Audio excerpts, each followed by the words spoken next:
All right, good evening, everybody. We're going to go ahead and get started. Don't worry about it. I'm just all excited for him. Has everybody signed in for citizens to be heard if they want to? Valerie has it. Okay, perfect. Thank you, ma'am. All right, so we're going to go ahead and call to order. It is 6:33.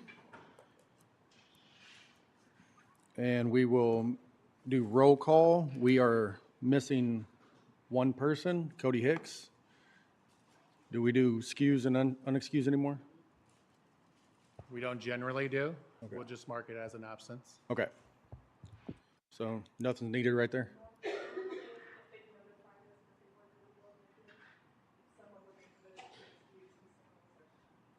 right, so we don't need anything right now. Right.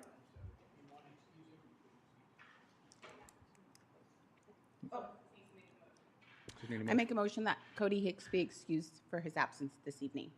Need a second? So, no, Kevin. So it's been moved and seconded. Cody will be excused. All in favor? All in favor? Aye. All opposed? When you talk. So ayes have it. Cody will be excused. All right. We will move on to moment of silence.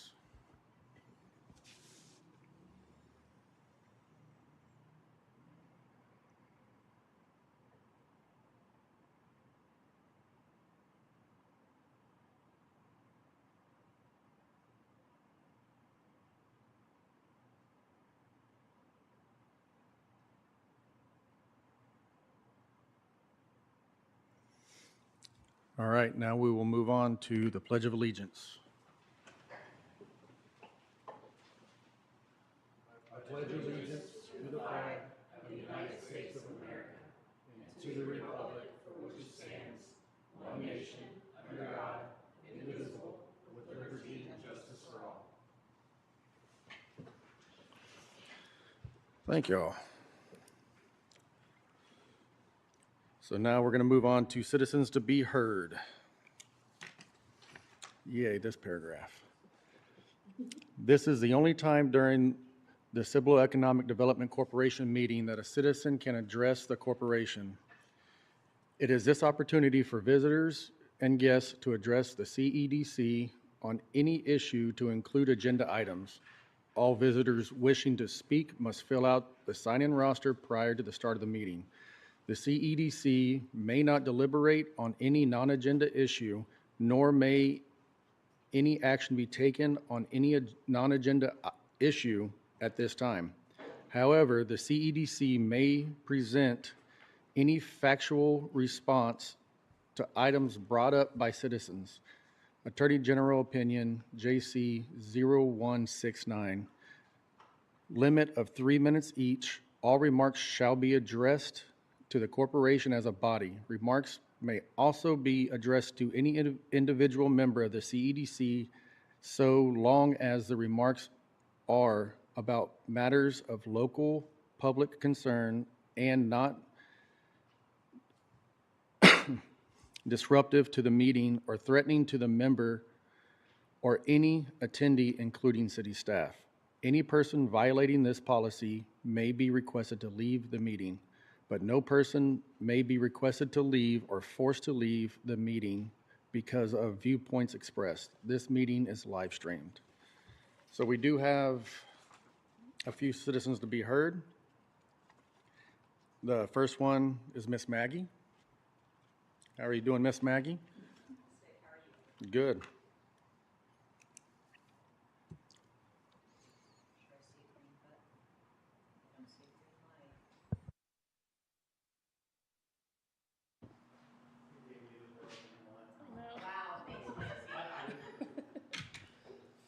Here we Awesome. go. Good, guys?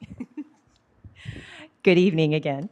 My name is Maggie Titterington. I'm president of the Chamber for Shirt Cibolo Selma area, and I am very excited to be here tonight specifically about agenda items 8B, 8C, and 8D.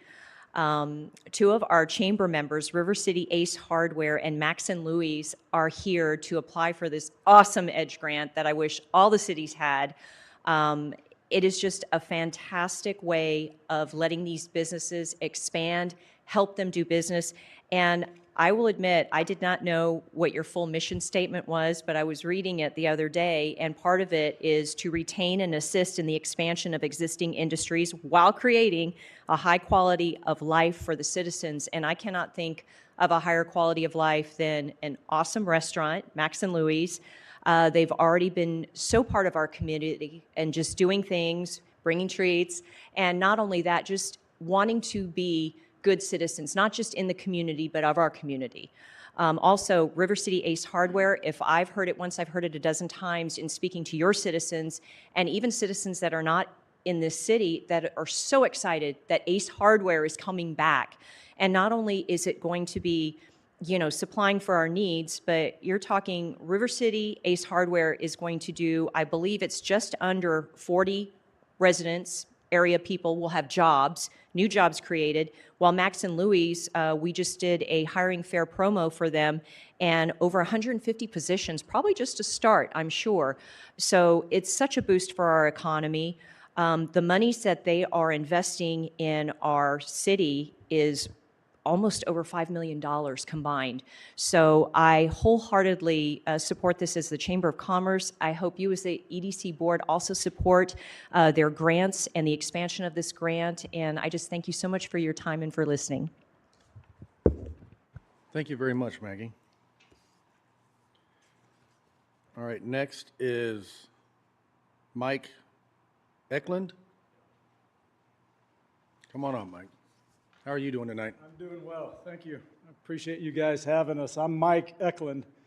My wife, Shannon, is with me, and my oldest daughter, Cameron, is with me, and we're starting a family-owned and operated business here in Cibolo, Ace Hardware. Ace Hardware, by the way, if you don't know, it's a 100-year-old brand.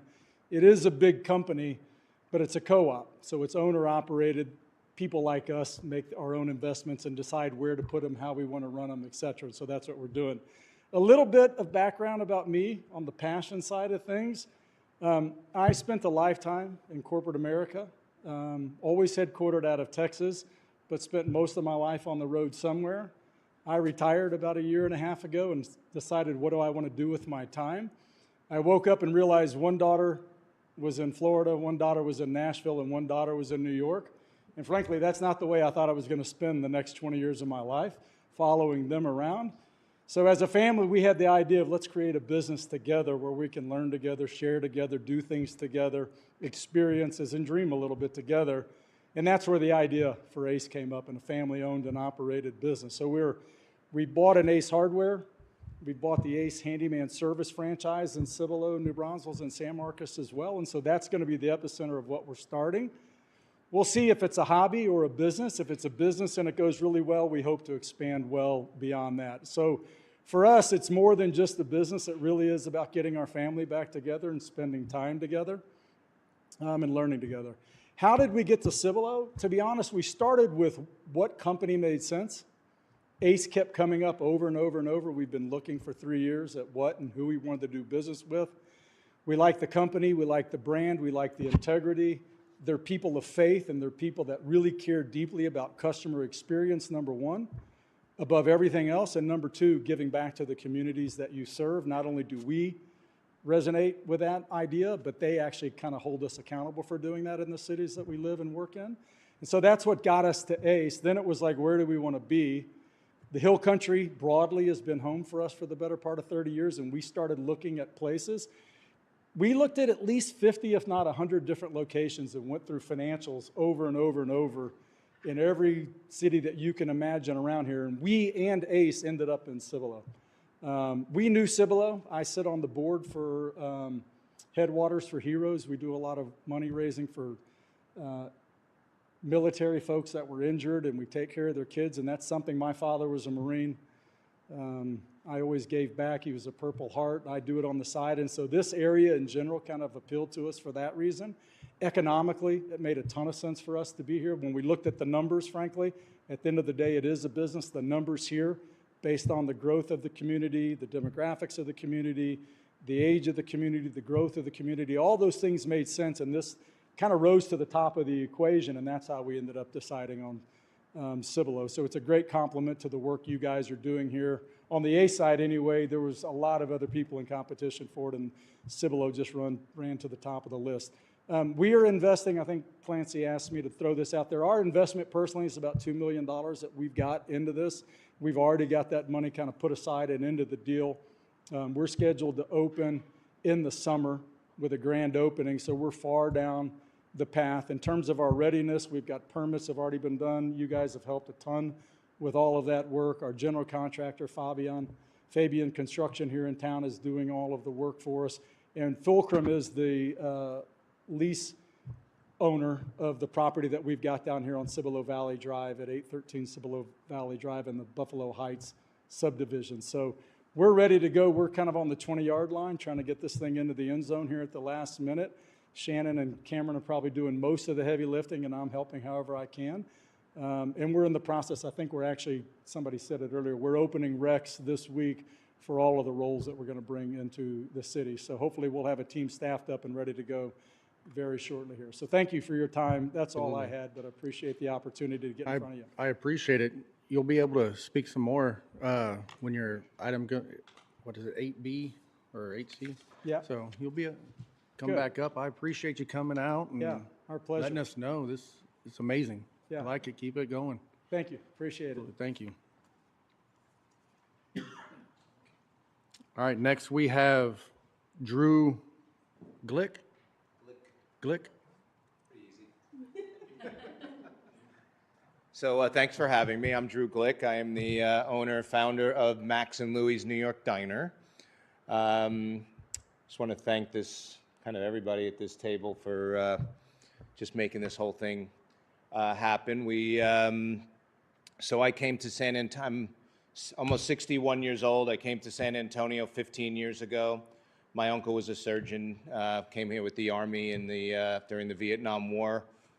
Did his time and never left, and built he was a eye surgeon. One day he called me up and said, "Hey, why don't you come to San Antonio, open up that deli you always talked about?" And I was I left the family business a long time ago in the food business, but I was in the insurance business for almost 20 years on Park Avenue in New York City, and I'm like, okay. So I literally packed up and slept on their couch for about 2 months while my kids were finishing their last year of high school. So that was a tough year. But we opened up Max and Louie's. It's going to be 10 years that we're there in September. Thank goodness we survived COVID. We survived just being a new concept in business. We have 115 employees in San Antonio. We just had an amazing job fair, and again, thank you everybody for your help. And I think we just hired 110, 115 people. I was saying yesterday we gave a little tour. What was it, 20 people? Little tour of our space that's getting close. We were amazed. All the people that did the interviewing, they were amazed. We had an unbelievable amount of high school kids that came out to apply, and they could not believe just how pleasant and they were just amazing. And we didn't expect to have that many, so we're figuring out some sort of role that we're going to have a lot more of them working than we actually even anticipated. And we've hired many managers. I mean, it's a big operation, and we're way over budget, but what else is new? 2 months behind schedule and way over budget, but we're just going to spend over $4 million on this project, and hoping to be open the end of April. Just a little side note, I have a big, giant green egg at home, and I love Ace Hardware. They have the best green egg supplies of any, so I think I was very excited when I heard that they were, coming to town. So we're just, I think, I was, again, saying yesterday, our employees come first, our guests come second, our community, well, I'd say it's employees, guests, vendors, and I don't have too many vendors, and community, and it just depends on what's going on that week, I guess, that'll determine which, where that list, falls in. But that's what our whole, my wife came up with a kind of a motto a few years ago. It's just family serving families, where it's a pretty big business, but it's not really. I mean, we're just a family-owned restaurant that works. I mean, I work 7 days a week. I was up at 4:30. I was here at 6 a.m. We've gotten 4 tractor trailers load of equipment in the last 3 days, and we're just very appreciative of the opportunity to, one, be in town, just how we got here. My Benny Keith, and you guys know about Benny Keith Foods, so the Benny Keith division Drew? here in, So, am I well, out of time? yeah, you're out of time. But, Okay. but here in a few, when we call you back up, we want to hear all about it. Okay, well, we're very I- excited to be oh, here. If we're- I have more time or not, I really appreciate it all. We're excited. Okay, We love seeing new businesses here. Thank you. It's awesome. what's that? Okay, thank you. I appreciate you. Thank you very much, Drew. And then now we have Maria.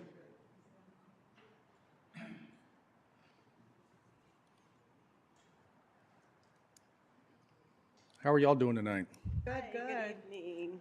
Thank you, first of all, for the opportunity. My name is Maria Silveira. I'm the owner, director of Little Cowboys and Tiaras Daycare here in Cibolo, along with Jessica, My name my is daughter. Jessica Sanchez. I'm the daughter and director, second director. Second director. Yeah, in command. Yes, we are excited to be here. Thank you, Luke and Clancy, for meeting with me. We annexed to the city just about a month and a half ago. So we're new to the city. We're excited. We are a small, one of the smallest daycares in Cibolo. We started small and have grown alongside the city of Cibolo as well. We were licensed for 81 kids when we started, and not slowly, it's been fastly. We've grown to now 176. We're licensed for 176. We've expanded. We've built a huge gym for summer camp programs, school programs. And we are very grateful for the opportunity of the EDGE grant that the city or economic development is offering us. Our project is, when we started, once again, 81 kids. Our project is with the septic system and things like that. Now that we've joined the city, we do want to connect into the sewer, into the city sewer. And that's kind of our project, just to eliminate septic tanks and just make it easier for us there at the daycare center, now that we've grown so much. So that's our Absolutely. project.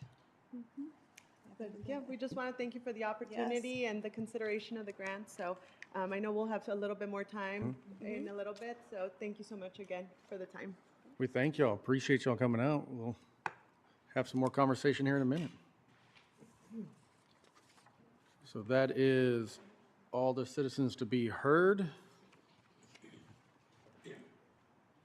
Now we will move on to the oath of office. Valerie? I'll just stand in here and then you go at the same time, if that's okay. Mr. Hines has already received his in my office. So if you can Turn him up. repeat after me.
Welcome.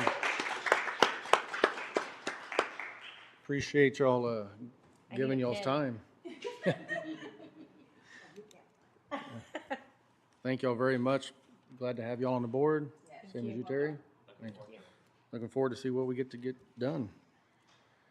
All right, moving on to the consent. Grants for everybody. Sorry.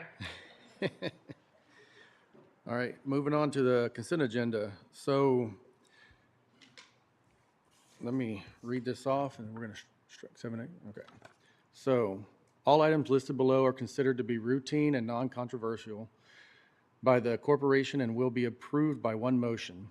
There will be no separate discussion of these items unless a corporation member requests, in which case the item will be removed from the consent agenda. I need to remove 7A. So there's just a minor adjustment we have to make, but I need a motion, or let me read through them first. 7A is approval of minutes of the regular Economic Development Corporation meeting held on February 19th, 2026. 7B is approval of financial and sales tax reports for approval of financial and sales tax reports for January 2026. And 7C is approval of reimbursement to the City of Cibolo General Fund for staff time working on Cibolo Economic Development Corporation projects for February of 2026. So we need to remove 7A, but we're going to approve 7B and 7C first, correct? Okay. Great. Need a motion. I'll make a motion that we approve items 7B and 7C. I second that motion. It's been moved and seconded. All in favor? Aye. Aye. All opposed? So now I need a motion to remove this to adjust for next. So it's my understanding there was a slight, just the name was Yes. off for the kayak nomination. I apologize for that. I was going off the minutes. I didn't attend the last meeting, but you can just approve it with that correction. Just say, I make a motion to approve the minutes of 7A with the correction of Mr. Treesh in the place of Ms. Quayam's name as the nominated candidate. Okay. So I'll need a motion to approve. I'll make a motion to approve 7A with the correction of removing Patricia Kaim and adding Mr. Treesh to the kayak. It's been moved and seconded by Kevin. All in favor? Aye. Aye. All opposed? All right, so that means it will just be fixed. We don't have to worry about it again? Fantastic, awesome. All right, moving on to 8. So let's go to 8A. We're going to welcome our new board members. Yay. So I want to say, as on behalf of staff, thank you for volunteering your time and serving in this role. Truly, this body decides the future of Cibolo from an economic development portion. What I will say, on the dais, you have instructions for your email. You have city email assigned to the place you're assigned to. There's instructions there. If you have issues, Valerie and I can be a resource. Just email me. You've heard from me, and we'll be glad to do that. Also, just some things about the meeting. It will move quickly for you when you speak, and I should have told you before you got up there, and I apologize. Just press the button and make sure it's green right here. If it's not showing up or turning green, like what happened to Maggie, please let me know. We'll replace the microphone. So again, I want to say welcome. My name's Clancy Harden. I'm an Economic Development Manager. Luke Killian's our Economic Development Specialist. And then we have our fearless leader, Rick Vasquez, over there, the Director of Planning and Economic Development. And we're so happy to have you on this body. Absolutely. I appreciate y'all being up here and helping the city. I look forward to seeing what we can get done. All right, moving on to 8A or 8B, the discussion action related to an amendment to the Economic Development Growth and Expansion Grant Guidelines. Mr. Clancy. Me again. So we launched the EDGE grant middle of 2025 in conjunction with the Small Business Subcommittee. We've made one correction to it to date. When I say correction, I mean amendment to it. It's kind of one of those things you don't know till you know. And that was to clear up the language when it's related to businesses that are in suites. And we cleaned that up a little bit, that are related into retail centers with similar addresses or similar physical locations. We removed that. This update in consultation with our CDC legal, Mr. Garza, in relation to our grants this evening, these are the first two we've had that's fallen under that special circumstance, which gives the board leeway to exceed the $15,000 50-50 matching grants, which for these projects, as you've heard from the business owners, are in staff's opinion, well deserving, but we need to clean up our language to make sure we're operating within our grants window. So we found that, and I'm going to read this off because it's a lot. We found that 7C was conflicting with 6F in our grant process. So what staff is proposing is it relates to section 7C-A for a business, and it says a business may apply for the 7 types of grants, maximum award of $15,000. All that language stays if you follow along here on the screen. And then what we're proposing is shall be $15,000 per fiscal year with the exception of applications exceeding $15,000 award under grant type F, which is special circumstances, and it shall be at the sole discretion of this body based on the measurable economic impact determined by you all. Special circumstances, grants exceeding $15,000, which per our memorandum of understanding and our bylaws, the EDC board has a maximum fund of $15,000 that they can fund without council approval. That anything over that level will go to be placed on the next council agenda. So this kind of cleans up that language for now. I would say as staff, we recommend this clarification. It really helps us. But I will also note that we will be, during the budget conversation and future planning for fiscal year 27, we will be recommending combining the big grant and EDGE grant into just the EDGE grant because there's been considerable interest. The administrative hasn't become cumbersome, but the messaging and who qualifies, who doesn't, has been kind of like trying to pick and choose, where the nature of this was for businesses to come to us to discuss it, and then we have one grant that applies to the whole city. So it kind of cleans up the processing too, so people don't have to try and pick and choose and look at their parcels and everything through that, and it frees up our time to be able to really focus on the grant merits and applications. Not saying that we don't, but it kind of slows down the process when we're communicating back and forth. So that's the update I have. I will leave it to you all to discuss. I know this is the first time some of you all are seeing it. This is the draft, if it will load. And you'll note, I'll just scroll down to it. Keep going. Note right here is the red line. This auto-corrected for me here, so just, that's the same language. It just went to wait instead of waiting or must sit out or something like that. It corrected the English on that. But this is the proposal before you to amend it. This will give the board to amend tonight, effective retroactively. And it will give the board the leeway to hear the grants, the EDGE grants and everything. So staff is recommending approval.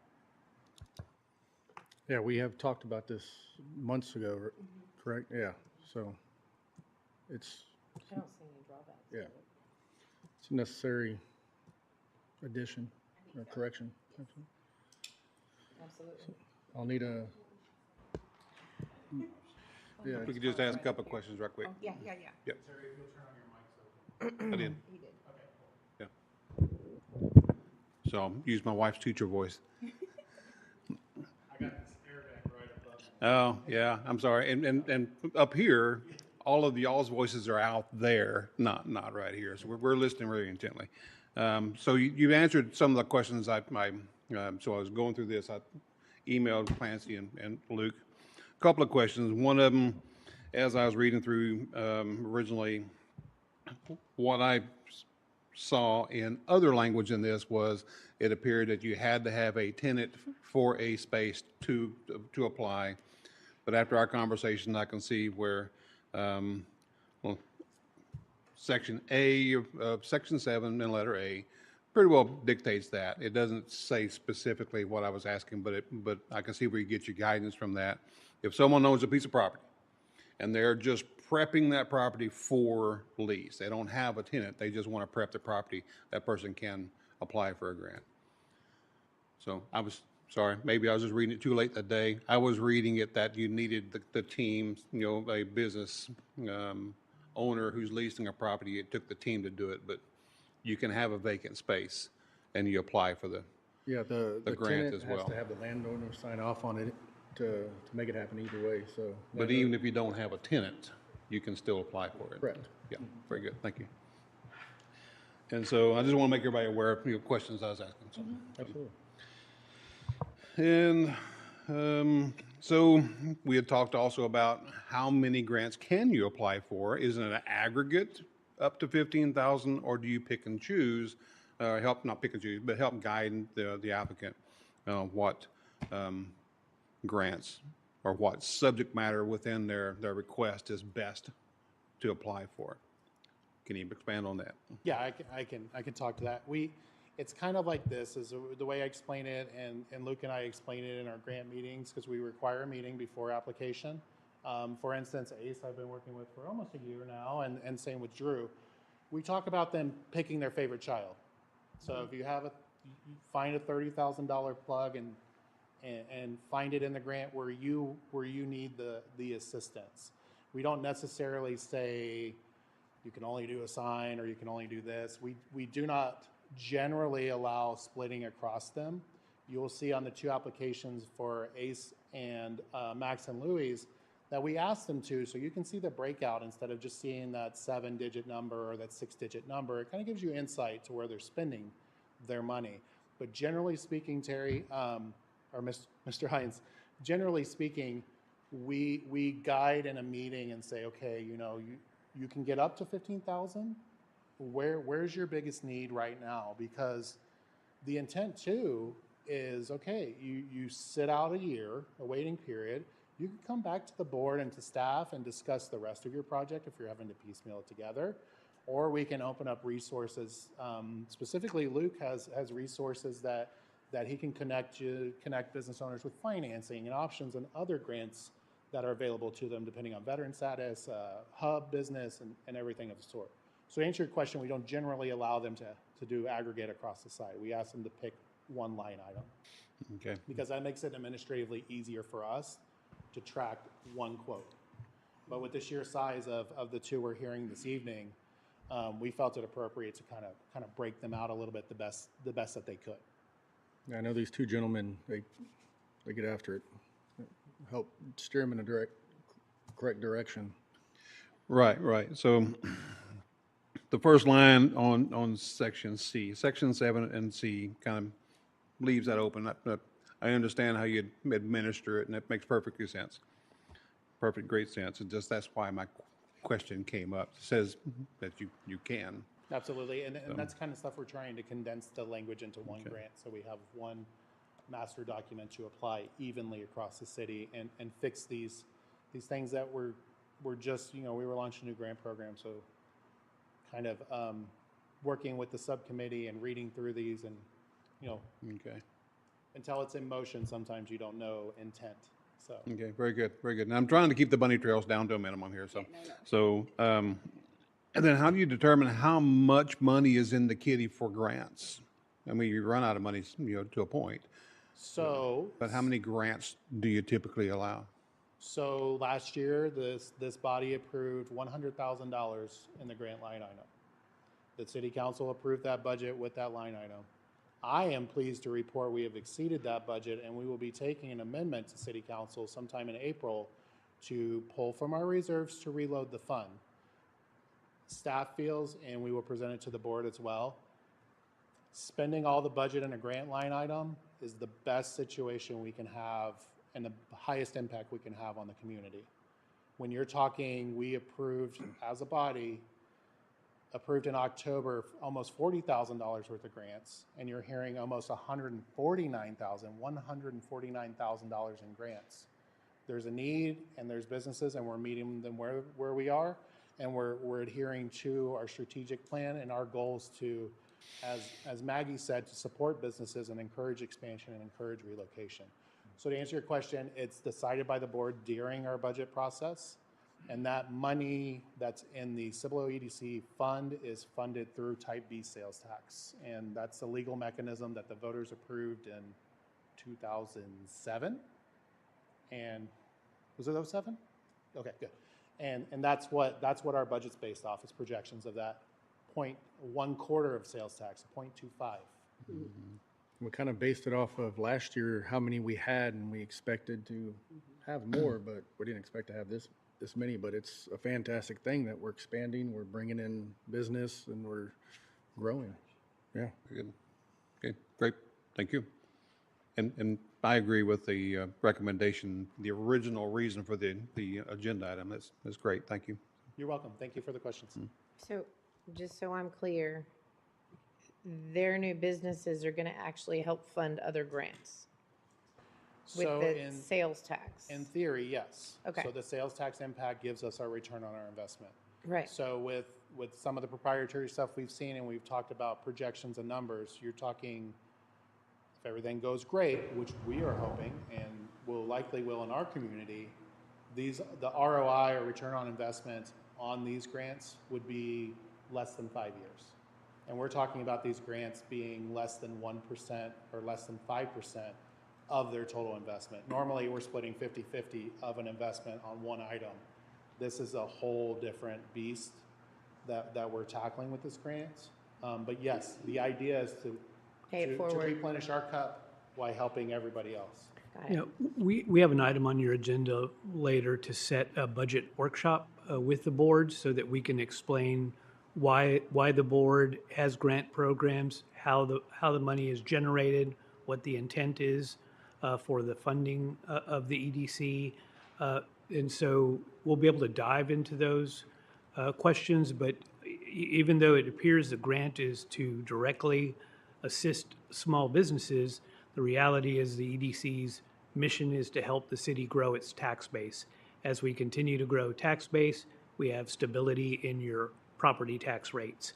And so we'll go through all that at the workshop. We'll have the finance director ask her to join us and explain where the city is financially, what does she see as a financial forecast for the city, and how the EDC plays a role in a long-term strategy to stabilize the tax base, stabilize the tax rate, and grow businesses.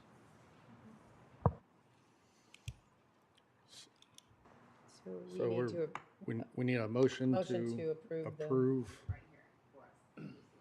Right there at the bottom. Oh. I motion to amend the Edge grant amendments as presented. No? Oh, the staff recommended, okay. No, you were right. I was right? Okay. Let me go back to what I was doing. I motion to amend the Edge grant amendments as presented and to become effective immediately. Second. I'll second. It's been moved and seconded. All in favor? Aye. Aye. All opposed? All right.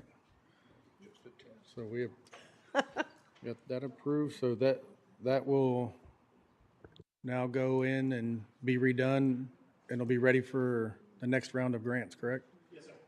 Well, it's effective today. Oh, yeah, it's retroactive, right? Yeah. Okay, fantastic. All we'll do is just update the red line to be. Too easy. Fantastic, all right. So now we can move on to 8C. The discussion action related to the application by Max and Louie's New York Diner for the Economic Development Growth and Expansion in the amount to be determined by the CEDC Board for improvements to the site located at 18152 IH35, Building C. Mr. Perfect. Hardin. I left off because that actually, per the post office, pulls up its assurance address, so, but it's still Yeah. our Cibolo tax base. So that's Cibolo Crossing. Good evening. We have an Edge grant before you. This is the first one this body has heard since we've launched a program that's under the special circumstances. Max and Louie's has chosen Cibolo as their second location in Texas. So think about how big Texas is and where they could go. what major metros they could target. We've been working with them for about a year on this process, so much so that we were talking to them before the EDGE grant was formed. We were talking to them when we were still doing subcommittee work, saying we may have this grant coming. Here we are a year later. I'm going to go over some highlights, and then I'll invite Drew back up to talk about his project to you all and give you his insight as the owner-operator. As mentioned, this project represents well over a $4 million investment. Reading through everything and reading about the economic impact and the employment impact, this is the type of stuff you dream about from restaurant retail impact. 125 new permanent jobs, 100 full-time, 25 part-time, management all through the line. And I don't want to steal Drew's thunder, but his motto is basically leave my employees better than I found them. So even if they leave, he's trained them up to be productive in their future. And as a leader myself, that's the best we can offer for people that we serve. So tonight, this packet is huge, as you know, but we've read through it, and we feel as though that Max and Louise New York Diner qualifies for F for the special grant because of the sheer size of investment, the job creation. So we would recommend approving this EDGE grant application in the amount not to exceed $50,000. And as I mentioned earlier, when you think about it as a ratio to their total privately funded investment, you're talking less than 1%. I think it's 1.38 is the math I did, and Luke helped me with the math too. But per our bylaws and our MOU and conjunction with speaking with CEDC Legal, Mr. Garza, this will go to City Council, and it's actually on their agenda for May 24th, or excuse me, wow, speeding ahead, March 24th, which is next Tuesday. The city manager's been briefed on this.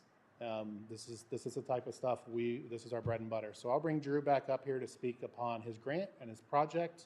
And then after that, I'll ask to seek a motion at the board's discretion. Sounds good. All right, Drew. Welcome back. Thank you. I had that little time before. I was like trying to squeeze it all in. So, okay, what do you want me to say? I said it all before. You said it all before, Yeah. but Yeah. Speak to what you're doing in regards to the signs we've talked about, the exterior improvements, the interior, your private space, your vision of this whole place and how it fits in. Well, I'll start off saying just how we got to Cibolo, right? I mean, I came to San Antonio, like I said before. Max and Louise in September will be 10 years old.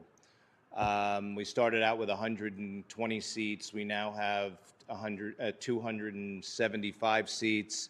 There was a little Thai restaurant that wasn't as clean as it should have been that had the space next door to us. I took over that space when the landlord listened to me finally and didn't renew their lease.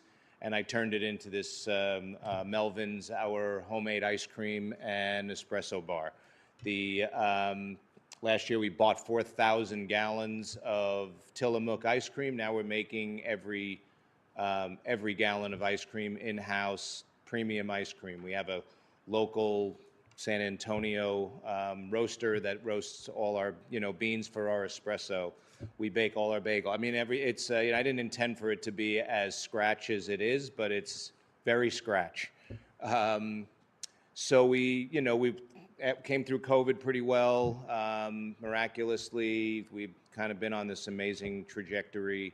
And I brought on a young man who, he has a master's degree in music, but he worked his way from, his father's been a restaurant manager for 30 years in the same restaurant in Fredericksburg. And to eat, he had to work, and he worked in restaurants and bars his whole life. He worked his way, through college. And he came out and said, you know what, I really don't think I can make enough of a living being a music teacher. So we went back into the restaurant business. We hooked up, and now he is actually a partner in our enterprises. And because of him, I felt confident, that we are now expanding. People been coming since the first day we opened. People said, first of all, people have told me they've been to the Max and Louise in New York, and the only one is in San Antonio, which is kind of funny. So people say it, it's very familiar, and it, we should have one in St. Louis, and you should have one here, and you have one there. Well, my Benny Keith rep, as I started to say before, she lives in Cibolo for the last 20 years. She's the #1 rep in the country for Benny Keith. She's now her and her husband are personal friends of ours. And she said, you have to come to Cibolo, come look at this space. And I'm like, Cibolo? I mean, I don't, it looks like cows and tumbleweeds, right? I mean, this is 2 years ago. I'm a New Yorker, a little blunt or whatever it is. But I came and I fell in love with the space first, and then kept on coming and coming back and coming back. And the landlord's not the easiest to move, the owner of that shopping center, so it took longer than we expected. Well, the good news with that is that the whole area has exploded in the last, 2 years, right? We're even getting an Ace Hardware now, I mean, it's, but the, it's gotten to the point that, where our timing, actually, I think couldn't be, perfect, where, so we took over this space. Originally, we were only going to take 3/4 of the space, about 7,000 feet, and there was a 2,000-foot sliver kind of that was on the side closest to Santico's. And then I'm like, I really don't want some random, tenant that they'll put in there. So I ended up biting the bullet, and I took the entire 9,100 square foot building. That, was another $10,000, a month, or, $6,000 a month in rent, and a lot more. So we're, we are very over budget. Now we're fine, I just, bled myself a little drier. But, I mean, I literally, on the way here, I gave my tile guy a check for $50,000 because they started the floor, doing the main dining room floor today. That'll be done in about a week. Just that floor is, just the tiling is $200,000 for the, for the building. I got $500,000 worth of equipment delivered yesterday. I mean, it's just, so where Clancy and Luke and Rick and, have kind of been, we've been talking, our signs are going up hopefully the end of next week. I originally thought I was going to spend about $30,000 on the signs. We're about $75,000 and something like that in signage, because I just wanted a blade sign that spins around and looks good, So if you come and see our front door, the landlord gave me a $9,000 credit to put the front door in. Well, the front door wasn't good enough that just went like that. I had to have one like you were in New York that that pushes, that's a revolving door. Well, that door was $60,000.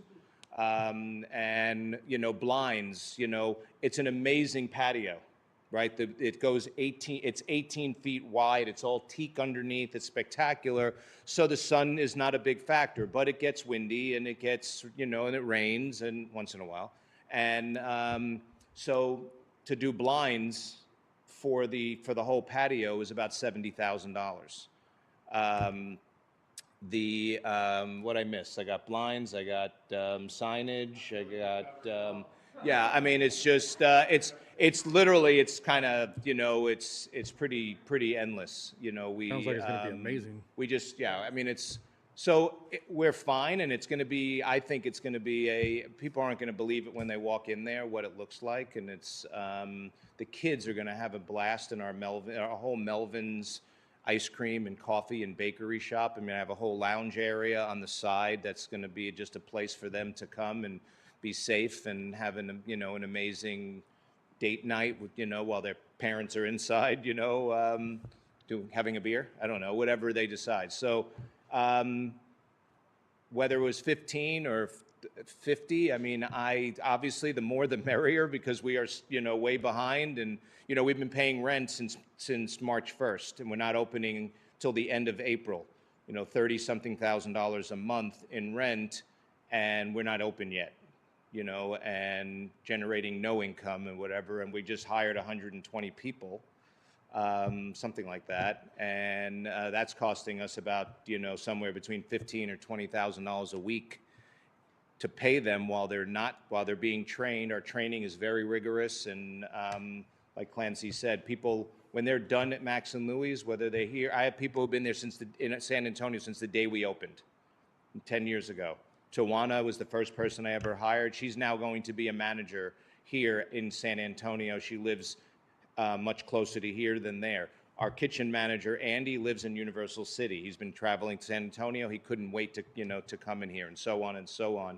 So we treat our staff better than any restaurant. We pay them better. And we just, anything you can do to help is very, very appreciative. And again, these gentlemen have been amazing coaches in helping us get through this, and I'm appreciative of you listening to us tonight. Absolutely. I'm How was that? looking forward. I Thank you did want to say thank you one again. thing. I want to say Oh, one yeah, thing. questions? No, I wanted to say thank you. Maggie talked about how you're part of the community, and I've been to multiple chamber events, and you've got your brand ambassador out there and bringing coffee, and it's proven by that, the fact that you're going to these events. And I think your brand ambassador went to Andy's, the ribbon cutting. Like, you guys are just really, really showing me that you care about the community at large. And I think that goes a long way personally for me. Absolutely. One more, so I've been running around trying to do liquor licenses and all these things the last, and food and beverage permits and all these things. And, I used to get upset when someone would say they'd never been to Max and Louis before. I'm like, what do you mean you haven't been to Max and Louis before? Now, to me, it's an opportunity. But this last week that I've been running around to all the different areas, half the people say, oh my God, I can't believe you're coming. I go to San Antonio. And the other is saying, I heard about it, but I haven't been there yet. So to me, the opportunity is just so great, and we will be an amazing part of the community. It's just, we can't help ourselves. I'm looking forward to seeing it flourish. Sounds amazing. Thank I you. feel like it's going to be awesome. Anyone else? No? Okay. Just Thank tell you. you thank you for coming and being part of our community. Thank you so much. You bet. Okay. Need Can we vote now? a vote? So, yeah, you need a motion to. I would like to make the to approve motion to approve. On your first, On my first. motion? Go right ahead. Yep. Anybody have any more discussion?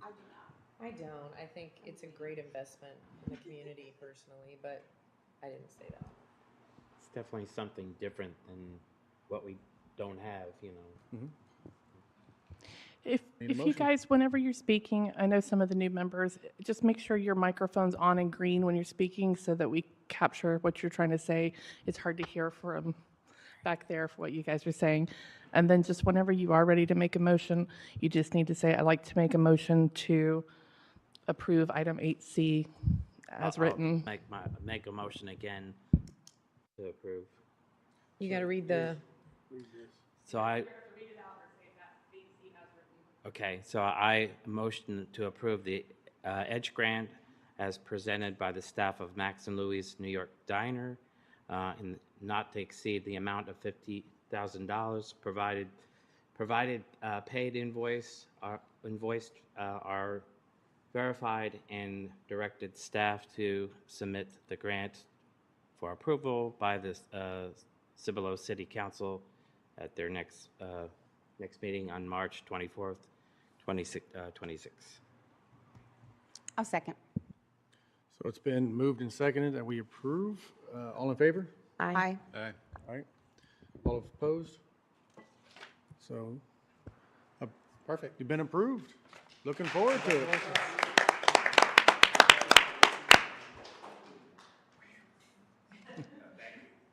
I hope it helps. I got it. Kevin made it and Patricia Patricia? second. Yeah, it was not unopposed. All right.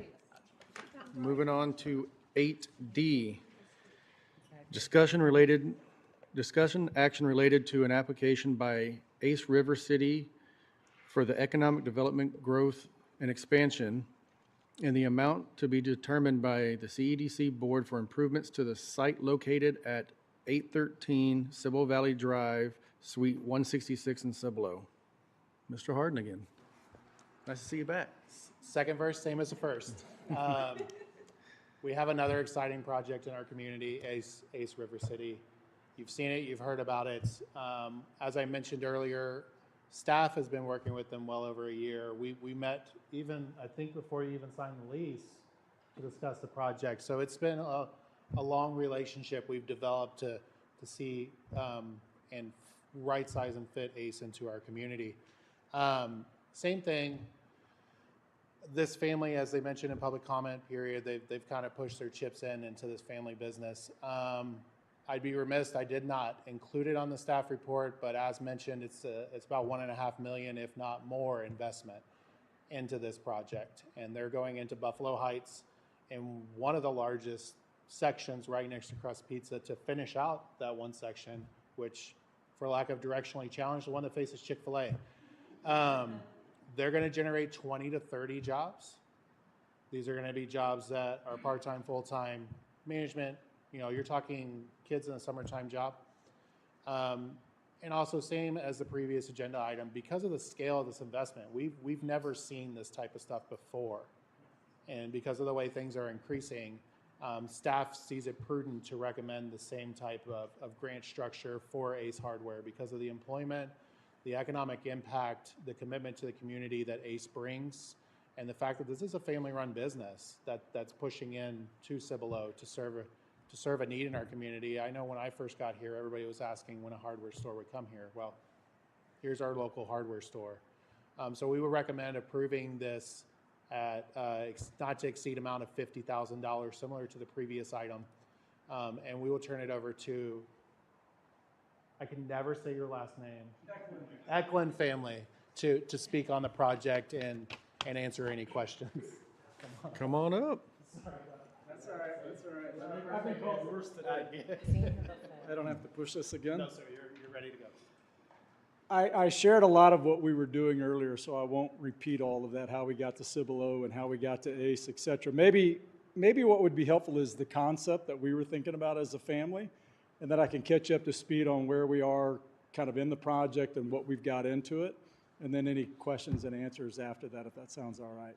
You know, it's interesting, when I thought about the investment thesis on this, I thought about it through trying to solve problems that we've had as a family, like when we shop and we do things around a community, et cetera, number one. And then I also thought about it in terms of how do I get my family back together so we can spend time together, learn together.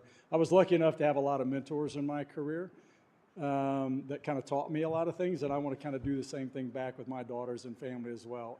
I should have said it, both Shannon and Cameron. Cameron's going to be our general manager. Shannon's and I are helping, and then our other, Shannon was in PTA, involved in the community, kids in volleyball, and that's what she did a lot of times. So being involved in the community is what's really important to her, number one. Cameron worked at Dell for 5 years up in Round Rock and went to Florida and got her MBA, and she came back with her MBA, and she's been working in finance out there for a while. We've talked her into being the general manager of the store.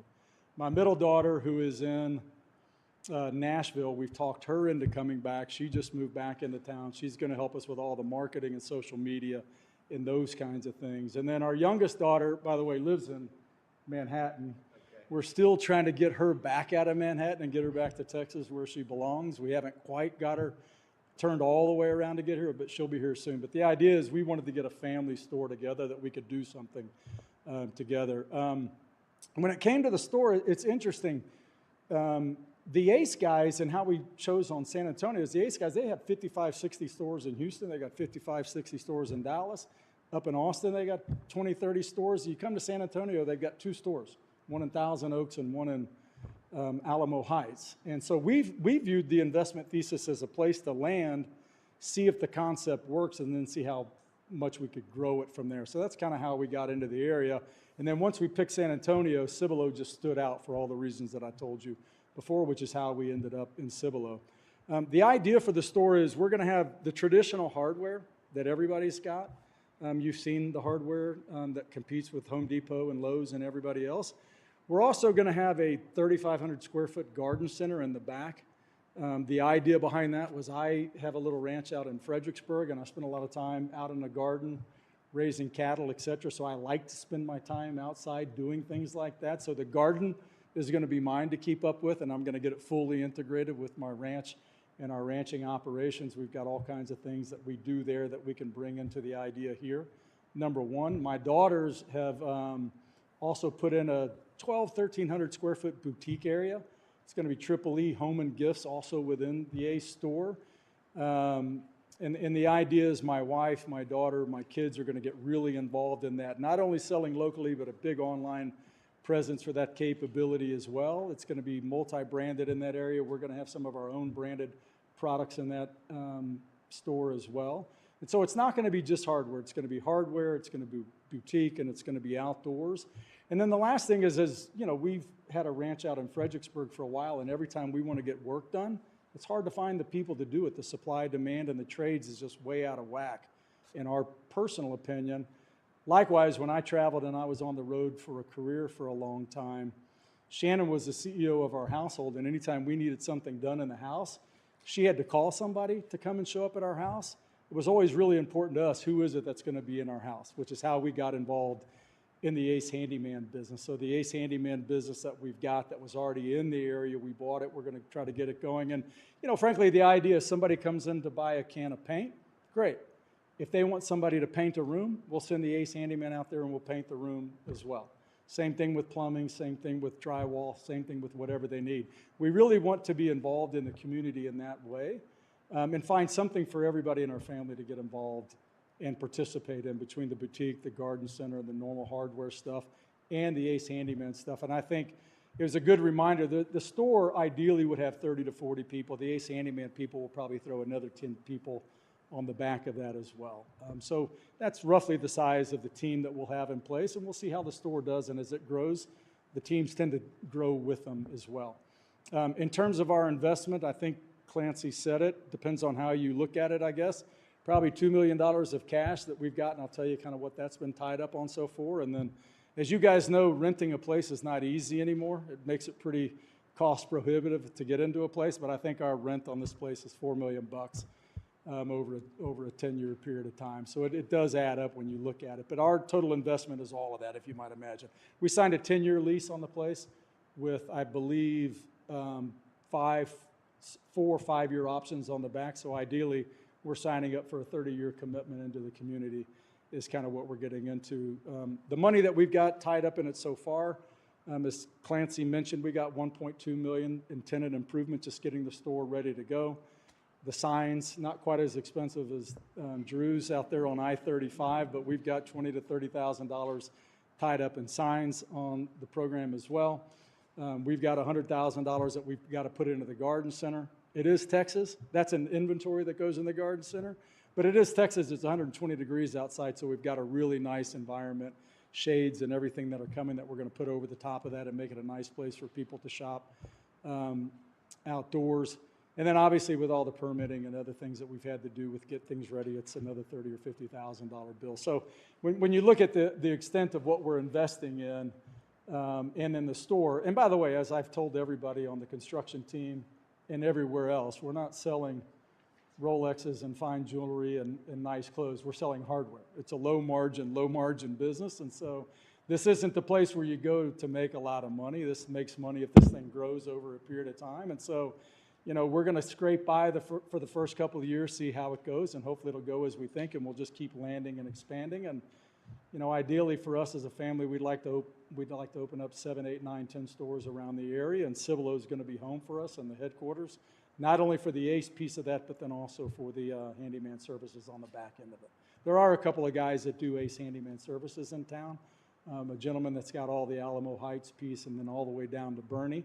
We picked up, by the way, just so you know, we picked up from Kyle to Blanco, all the way up the I-35 corridor, New Braunfels, Spring Branch, Bulverde, all the way over to Bergam, and then all the way out to Floresville, Stockdale, Lavernia, and then back into Seguin, and then back into the New Braunfels, Cibolo area. So this is where our headquarters for all of that's going to be, but that's the territory that we bought from ACE and that we're going to go try to build over the next 10 to 15 to 20 years. And as a father, it sounds a little corny, but my idea of all of this is I want to give my daughter something to do when I'm all said and done with this.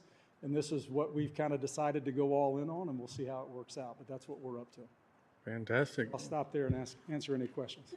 I know Cibolo is growing so much, there's a demand for it, huge demand for Yeah. all of it. Good, good. All right, thank you. Anybody got questions? Kind of a comment. I'm excited to see your store. Sure. Yeah. If I could talk loud, you can hear me all the way back there. Yeah, I'm just excited to see you coming in. I only have 25 coffee cans full of nuts and bolts.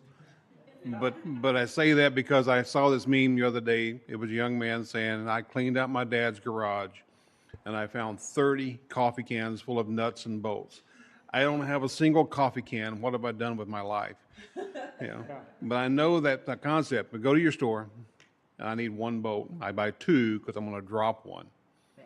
Okay, so if I don't drop one, I have that spare bolt. But we're excited about doing that, and just to have in your store. Since Mr. Wiederstein had to close down, what was it, 100 years ago, closed down Cibolo Lumber. He was our hardware dealer, lumber dealer. The Sipples have closed their stores. So we're just glad to see a good the only thing you need now is a good hardwood floor that creaks when you walk across it. Yeah. And that's a true hardware store. But Unfortunately, Buffalo Heights doesn't have that. It's a little too modern. yeah. So And we are the anchor investment in that space, as Clancy yeah, said. you bet. But we appreciate it. Thanks. No, thank you, guys. Yeah. We're looking forward to being a part of the community for sure. That's a big reason why we're doing it, is to give back more than we take from the communities that we live in and serve in. For sure. Absolutely. Looking All right. forward to it. Thank you, guys. You got I it. actually have a question. With our community growing, with homes left and right, do you somehow work out with local business or contractors to utilize your store for, business within the community? I think is it going to be a B2B oriented business as well? It's interesting. We've been talking a lot about that. The ACE business model probably assumes 3% of the pro formas is for DIY consumers. And the ACE handyman business, same thing. They assume 5 to 10%. In the world that I grew up in, B2B and the small business is a really important piece of it. The market says I should be 20 to 30% on both the ACE handyman business, and I should be 20 to 30% on the hardware store. It's important to me in my investment thesis on the deal because there's just normal seasonality in these businesses. January and February are terrible. I think getting 20 to 30% kind of shields you from the normal seasonality of it. I spent most of my time in business. So we have an idea that we're going to break the ACE trends on that topic. We really want to meet the customers where we are. We think the market's 20 to 30 B2B, and we want to be there. By the way, ACE model's 5% sells online. 20 to 30% of the people buy online. We want to meet the customers where they are. If they want to buy something from us, we'll have it online, and we'll deliver it right to their door. There's no reason that I should give all this business to Home Depot and Lowe's and Amazon and everybody else.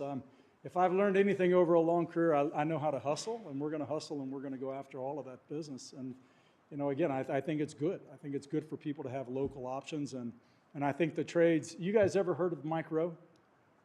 Right, Dirty Jobs. Mm-hmm.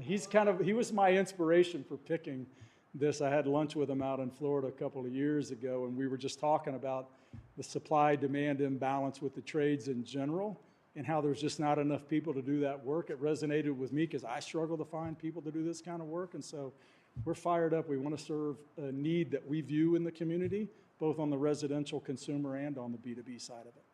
B2B hopefully will be big. The ACE guys, I think they're going to be watching us very closely because if we hit the numbers that I'm talking about, I think they'll have something to learn from it. Fantastic. Home Depot guys own the B2B market, as you probably know. Yeah. Thank you. Yeah, thank you for asking that question. It's one that I've been talking to the two behind me a whole lot about lately, so I'm passionate about that one. Well, with the growth that's going around San Antonio, hopefully that opens lots of doors for you. Yeah, no, it's one of the reasons we're here, and that's one of the reasons we picked the area. The growth is phenomenal. It's a great place to be. Well, good luck. Thank you. Thank you. I appreciate you coming out. I'm ready. Any more discussion? Any discussion? Anybody else? Go ahead. I motion to approve the EDGE grant as presented by staff for Ace River City in the not-to-exceed amount of $50,000, provided paid invoiced are verified and to direct staff to submit the grant for approval by the Cibolo City Council at their next meeting, March 24th, 2026. I second it. It's been moved and seconded. All in favor? Aye. Aye. All opposed? Fantastic.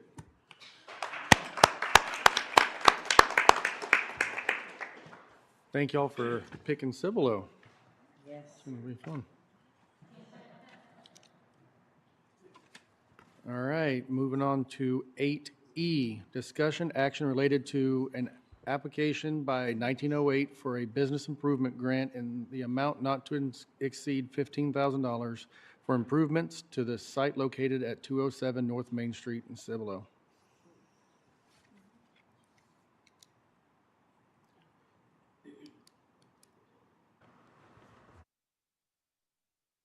Okay, so as some of you know, Luke is fairly new in his position, about 6 months.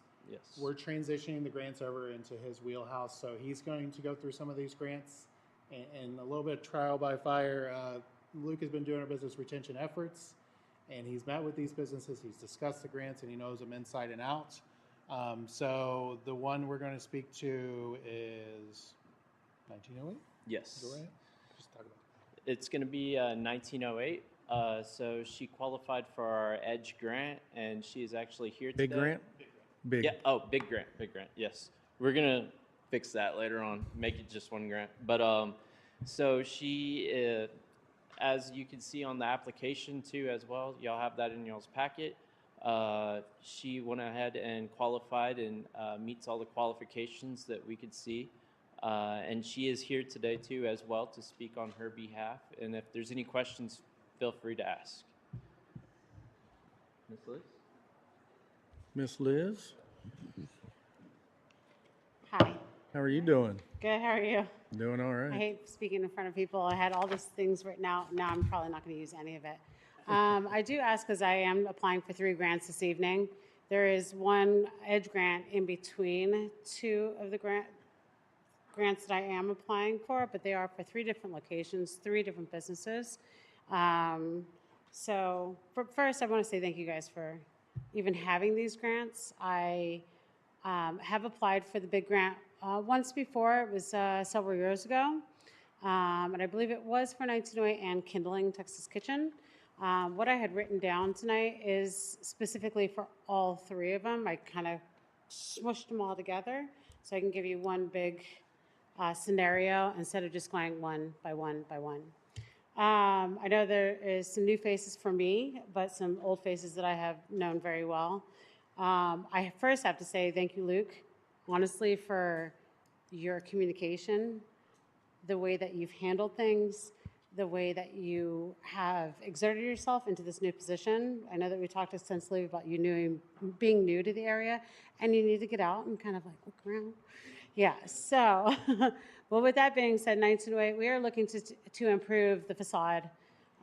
We have some deteriorating fence work. We have, it's all kind of laid out in there. But an environment that encourages guests to stay longer and encourage more within the space. We have an event center that houses anywhere between 30 and 80 people. And we have a outside area that is conducive to holding more people. As you know, for the big grant, it is in Old Town Cibolo overlay. So we are very compact on space. We don't have a lot of room to work with, and we work with what we have, and we try to grow the businesses to the best of our ability to bring people to downtown Cibolo, Old Town Cibolo, as a destination location. I have been part of Old Town Cibolo, now owned business here for 10 years. No, that's wrong. Probably about 18 years. Some not face forward, but for the past 10 years, I've been face forward into the community and the public, and working with houses that are over 100 years old, and keeping the integrity of those houses and the structure of the businesses is very, very close to my heart. I'm very passionate about it. So 1908, we're looking to do exterior improvement to welcome more guests. And like I said, the space that we have to utilize is very small footprint. So we're looking to put, I'm going to say it in layman's term, more butts in seats. Because that's how we're going to grow. That's how we're going to, do all the things. For Kindling Texas Kitchen, so I'm going to keep moving on this because it's the same scenario. With Kindling Texas Kitchen, it's more about structural content on the building. The building was built in 1908. No, sorry, 1909, because 1908 is built in 1908. Kindling was built in 1909. 70% of the windows in Kindling Texas Kitchen are original to the building. Hey, Liz, hold on a Yes. second. Can I Does just she, keep- does she need to or do you wait wanna keep going? to talk about the other ones? Frank, can she talk about all her grants together, or does she have to wait till individualized items? She can talk about them all together, they'll just have to make separate motions. Right, on okay. each one. Excellent. Okay. Thank you. I just wanted to make sure. Thank you for Yeah, that. thank you. And I wasn't really sure about that either, so. But Kindling Texas Kitchen, built in 1909, 75% of the windows are original to the building. Well, I don't know about you all, but people replace their windows like every 10 to 20 years. We're talking over 100 years with windows. So currently we're experiencing wood rot, which is deteriorating the exterior of the building, which we've been band-aiding for some time. So we are planning on replacing all the windows, but side note on all the windows, we are keeping all of the originals, repurposing them, and going to be reutilizing them inside that building, whether it be artwork, whether it be artists that come in and do artwork on those windows, but they will remain inside that building. And then the other ones that are just, one pane single built in the 80s, those are, if y'all want them, you can have them. But anyways, we're also going to do repair on the wood rot and then exterior painting. The paint will still the same. We're just looking to make sure that we can utilize what we have, keep the aesthetics of Kindling Texas Kitchen, and just be more efficient and curb appeal for Old Town Cibolo. As for 102 Raw Avenue, might be shooting myself in the foot. This is owned by Absolute Asset Management. This is on 102 Raw Avenue, and it's the corner of Main and Raw Avenue. This is a structure that is being utilized by 201 North Main Street, 207 North Main Street, 209 North Main Street, and 211, which I'll get to that in a second. And it's utilized because of our small footprints on all the restaurants and bars and so on and so forth, we utilize this to house a lot of our stuff because we just don't have the capacity to do so, to actually give our clientele what they need on every business day. Also on 102 Raw, there is a mural that is funded strictly by me and has been utilized by the city of Cibolo for promotions and signage and so on and so forth. This lot of land currently functions as a parking lot. And unfortunately, the parking lots in downtown Cibolo are owned and operated by property owners. So we are responsible for maintenance, all the things. Whew, okay. I was just approached yesterday by, what is that called? The ordinance people. Yeah, Cibolo compliance ordinance people that I could possibly be fined or for not fixing the potholes in said area of 102. And I have communicated with not only Republic, who actually started, I'll back up. We have trash receptacles that are located across 102 on someone else's property that we don't utilize and I don't own. The trucks are backing into 102 Raw Avenue and causing potholes in the section that they're utilizing. I have communicated with Republic, with Waste, not Waste Management, the Waste Connections, thank you, in trying to alleviate this situation. We have a couple potholes everywhere else, not big, but and I've sent videos of why it's causing this. The city has taken care of one pothole, I believe, from the ROW. I've contacted all these people and also the city of Cibolo. And I did not know or was not talked to about the one pothole that they fixed. But then I had the compliance officer call me yesterday and tell me that if I don't fix them, I could be fined. So with that being said, I jumped really quickly on trying to get this grant because I did not have $20,000 to fix the parking lot that I'm lending on my own personal dime. So I'm asking for help with that. That's all. But thank you. Absolutely. I appreciate you, Liz. Like, you got a Around lot for a going on long over time. there. Downtown Cibolo is like my passion, my heart. Yes. Thanks for coming in, Liz. Thanks, Luke, for Yeah. I having me. appreciate everything you do. I mean, you really bring a lot to the city. Sorry. Yes. I get emotional. Sorry. I hate And talking in front of people. If you're from downtown, I mean, you see her work with her restaurants that she has, the winery and then the restaurant. And then the other building is actually where that mural is of the buffalo, the big old buffalo. A lot of people take pictures there. We've used it on the city website too. I mean, yeah, everyone uses it. She is applying for these grants.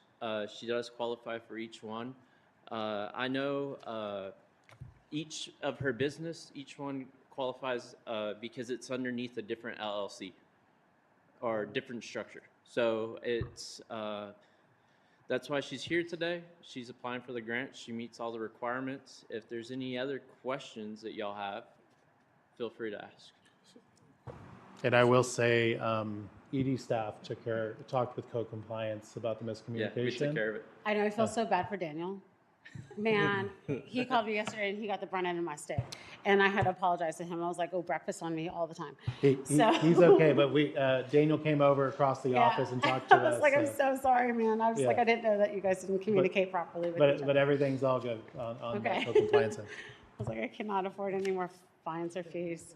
But yeah, and also, so right next to Kindling also, just to let you guys know, for bigger, better projects, I do own the lot next to Kindling Texas Kitchen. I have been in talks with other businesses that would love to come into Old Town Cibolo. I'm a big component of having other businesses coming down to Old Town Cibolo. I know of multiple people that want to come here, want to own property like ourselves and have the same vision of keeping Old Town Cibolo like how it is, and like just the Old Town charm and the small driveways and the small roads and so on and so forth. But next to Kindling Texas Kitchen, we would love to expand. Unfortunately, I don't have, $300,000 to do so. It's a goal, but until I can get more, like I said, butts and seats, it's very difficult to do. Because we're kind of capped out at our limit of where we can grow potentially in volume.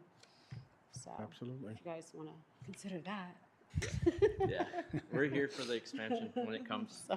Yes, and on top of that, if there's, I'm gonna get better at this, obviously, because I'm taking over the grant. So this is like my first time coming up here. I have done speeches in front of lots of people before, over 200 plus. So I'll get used to it. Just need a little learning. So I'll get there.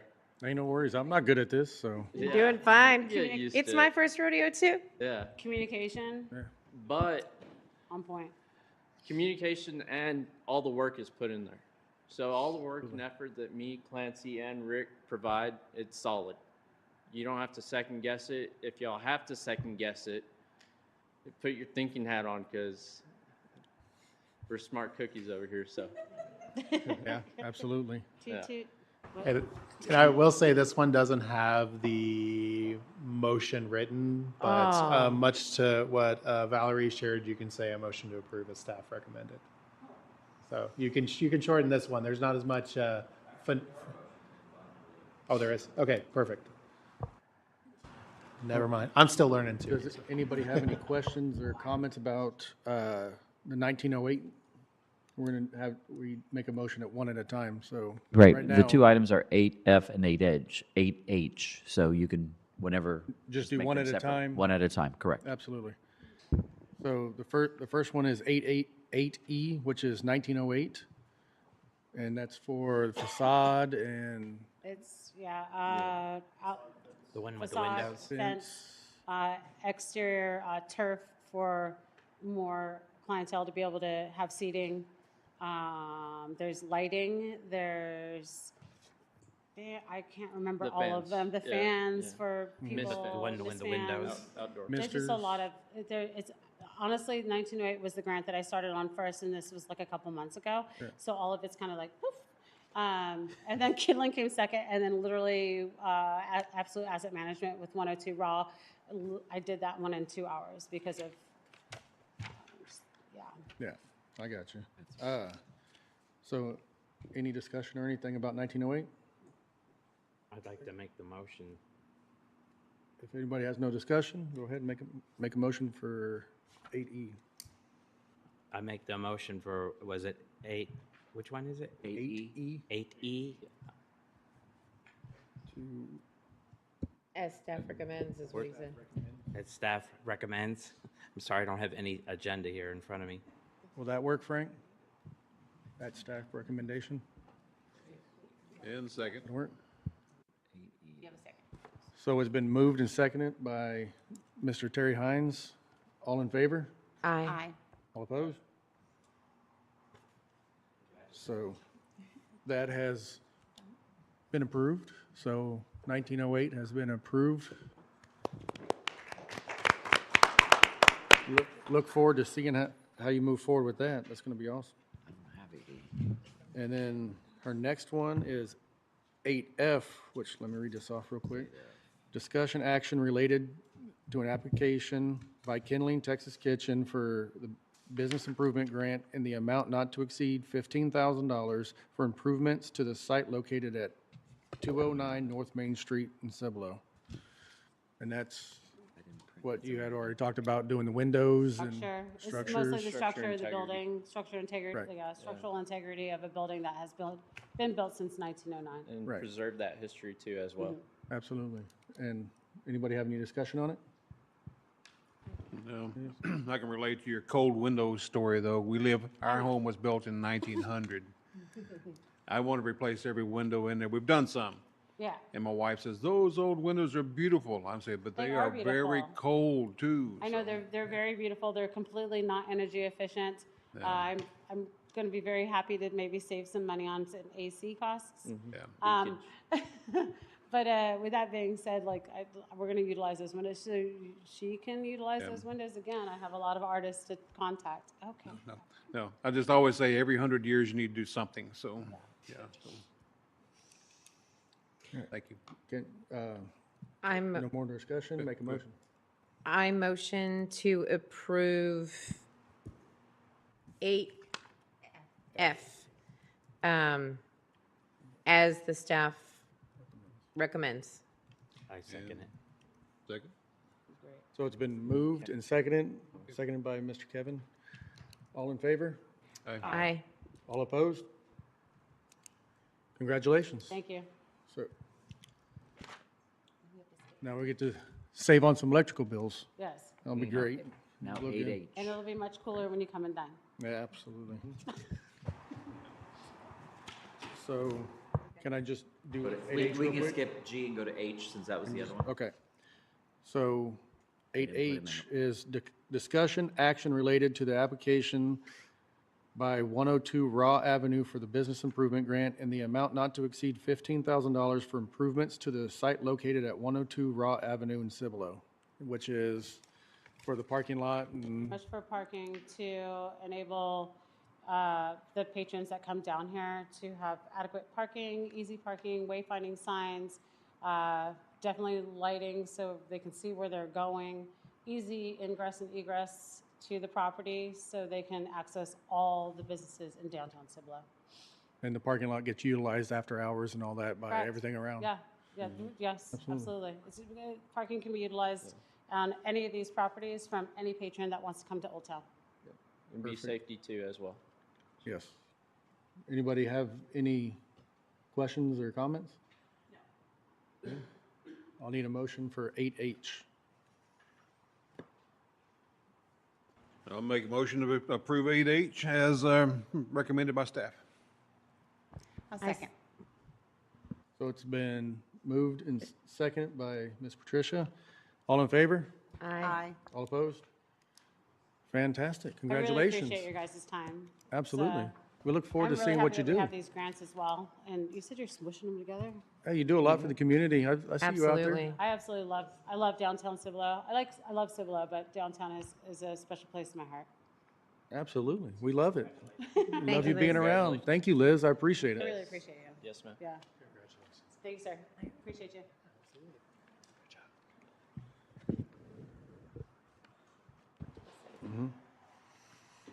All right, moving on. We're going to do 8G, which is discussion action related to an application by Maria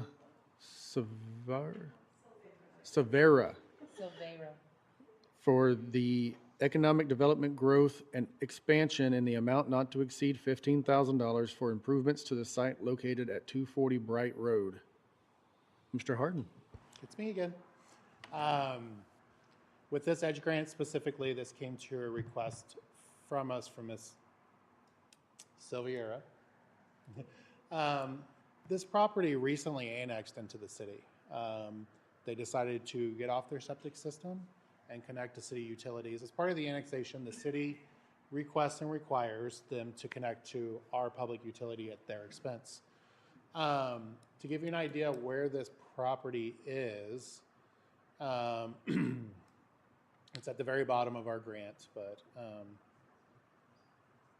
and I see that we accidentally copied extra pages in there, which we probably took care of one tree tonight with the one printing, but let me see if I can find it. Nope. Okay, it's not in there. But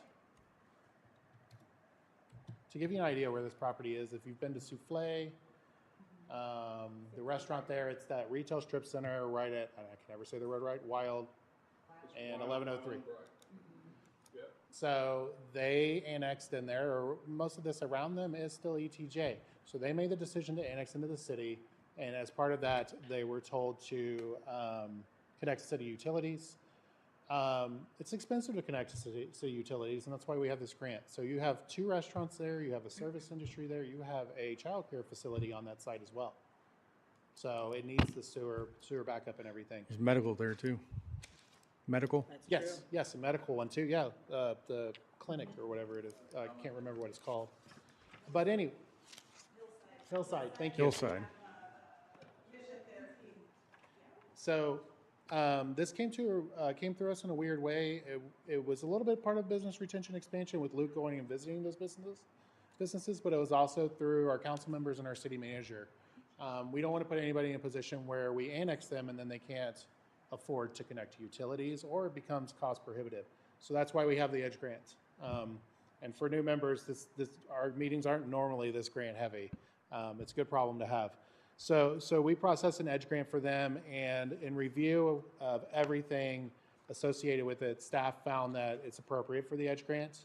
The way the agenda item reads is up to $15,000. The actual calculated amount of the grant based on quotes provided is $16,534.85. The reimbursement amount, I put $15,000. You never know what they're going to find or anything. This step is up to $15,000, but just understand that staff reviews paid invoices and we pay off of that. The actual grant amount should be 50% of that, which I did not include on there. A little but over roughly 8,000.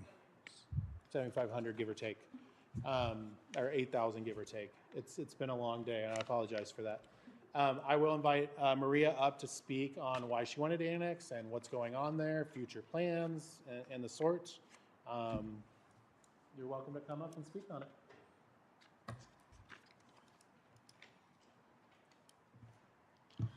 Thank you for coming in. You're all good to go.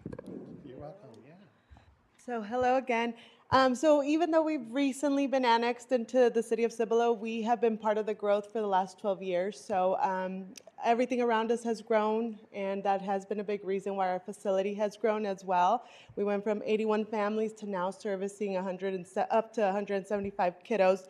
And over the last 12 years, we've serviced over 300 families in this area. We've also employed over 120 employees in there as well.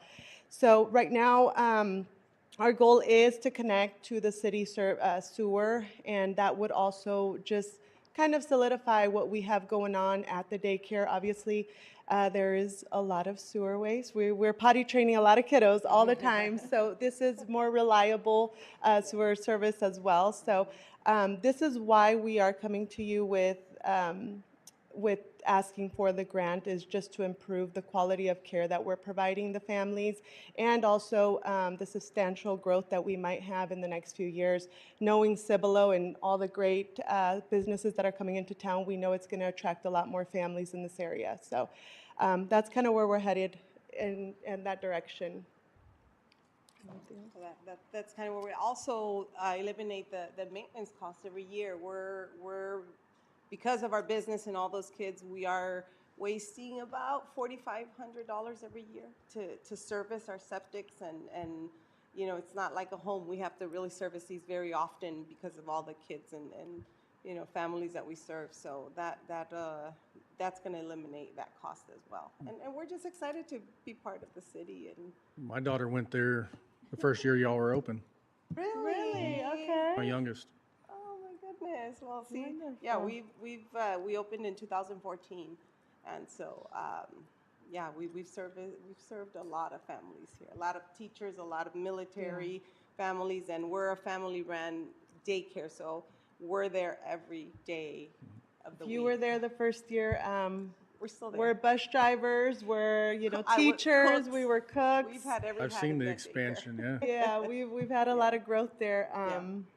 But yeah, we've seen a lot of kiddos come and go, and we see them at Walmart, and they're like this high now. I'm like, what happened to you? You were this tall when you were at the daycare. So yeah, we've been there quite a bit. Oh, well, I'm glad y'all are coming into the city out of the ETJ. We hope you can keep growing and doing better things and better. It'd be great. We're very thankful. We've kind of it's been open arms since we've come into the city. We've had a lot of support with council members and questions, things like that. So we're just very thankful for your time, and as well as the gentleman on this end as well. We really appreciate the opportunity. So And we're Mr. looking Vasquez, forward. I've been in touch with you, but I had not met you, so it's a pleasure meeting you today as well. We're really looking forward to the next 12 years now being included in the city of Cibolo. So thank you for your time. Absolutely. Thank you. Anybody have any questions or comments? I did have a question. Okay. We do. We were the first commercial center in Cibolo to get a 4-star rating through Texas Rising Star, which is a state accreditation.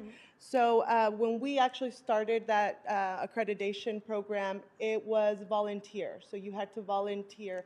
Now there's a little bit more of a requirement for people supporting or assisting with families of low income. They have to be part of the Texas Rising Star just to be above the standard that Texas sets out. But back when we did it, it was volunteer, and so our teachers are 45 hours plus of training a year. They all majority, I would say 90% right now, have their CDA, Child Development Associates. So we've been part of that growth as well. We've paid 100% of that for teachers to get that associate's degree, and they keep that, and they renew it even after they leave us. So they're very well prepared for some of them kind of pursue teaching careers in the school districts, and we've been a stepping stone for them in that aspect as well. It's amazing. Really? Yeah. Yes, yes. I do. Yeah, it's a Ms. great. Shirley has a The question isn't necessarily for Cowboys and Tiaras. I love what you do. Thank you. But my question is, so when you annexed in, did it include the shopping center? Okay, so SIP and Souffle and all of them are all going to be, they're all going to be on the septic. Okay. It'll be, yes, it's to eliminate the septic from the shopping center and the one from the daycare center. Just curious. So, Yes, ma'am. but yeah, Yeah. that was the only question. No, anybody else? Questions, comments? Good. Thank you. So if no more questions, can I get a motion? I motion to approve the Edge Grant application from Little Cowboys and Tiaras Daycare for on-site improvements not to exceed $15,000, provided paid invoices are submitted and verified. Second. So I got a motion and a second. All in favor? Aye. Aye. All opposed? Congratulations. Thank you all so Thank you. much.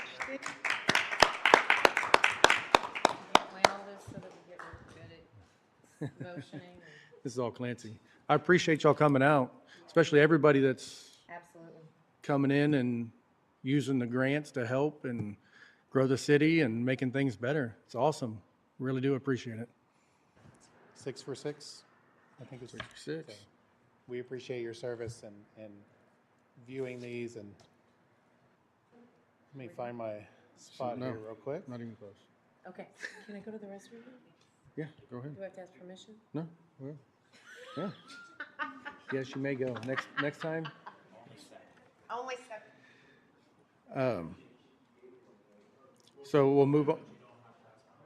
Yeah. So we'll go ahead and move on to 8I, which is discussion and action to fund lighting improvements for Old Town and downtown Cibolo.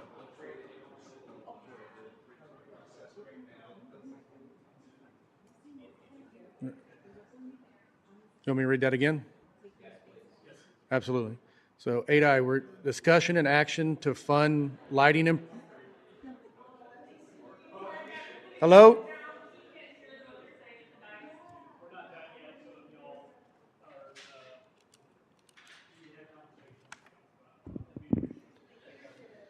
All right, do this again. 8I, discussion action to fund lighting improvements for Old Town, downtown Cibolo. During our February meeting, this item came packaged with, we'll just call it the downtown item. The first half of that was not passed.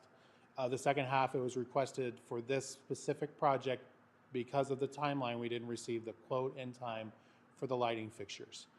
Just to give a little bit of background, the EDC, Public Works, and under Rick's direction, we've really tried to make an effort, and you've seen it with these big grants, to improve downtown. Safety has been a huge focus in downtown, and that stems from lighting to safe crossings to parking to everything to improve the quality of life there. This board's previously funded, we're in our second Old Town study right now, which is moving along. The downtown banner updates, which was approved by this board May, June last year, July, I feel like it was summertime. The beacon crossings, which were approved in January for $14,000. And then the big grant for Rooted Fork, and now the 3 big grants for Liz. Amongst other grants that this program's been involved in Old Town. To provide a little bit of background too, we've received feedback every day from our business owners, from our elected officials, business owners, even staff internally, about how we can improve this community. Specifically, we received from Councilwoman Donetta Roberts about lighting when she came to speak about the beacon crossing in January. Business owners, Cassie Carnes, Mr. Catalano, related to safety in Old Town, and I'm sure Ms. Mathis can agree too. She's investing in lighting for her business too. So staff took it upon itself to explore a lighting project for Old Town, and unfortunately what we have now is not doing what it was designed to do. I'm not going to say it was a mistake or misplaced or anything, but what we have now is not working for the environment we have now. So what we've taken on is to propose changing out in the downtown core, if you will, from Slaughter to 78, is changing out the light toppers. This sounds simple, it sounds cheap, but it is not. With this improvement, the lighting we are proposing, and we're working with 2M Lighting Controls, who's by board vendor. We're proposing the Sigma PLE Transition LED lantern. Just to give you an idea of what these look like, I think it's this one. I have to remember what I name things. So we're keeping the same motif and design. However, what's leaving, if you will, is the glass. And what we currently have in there are LED bulbs, but they are literally screw-in light bulbs, and they're expensive. They're about $100+ each. What we're proposing here is LED lights, which is right in here.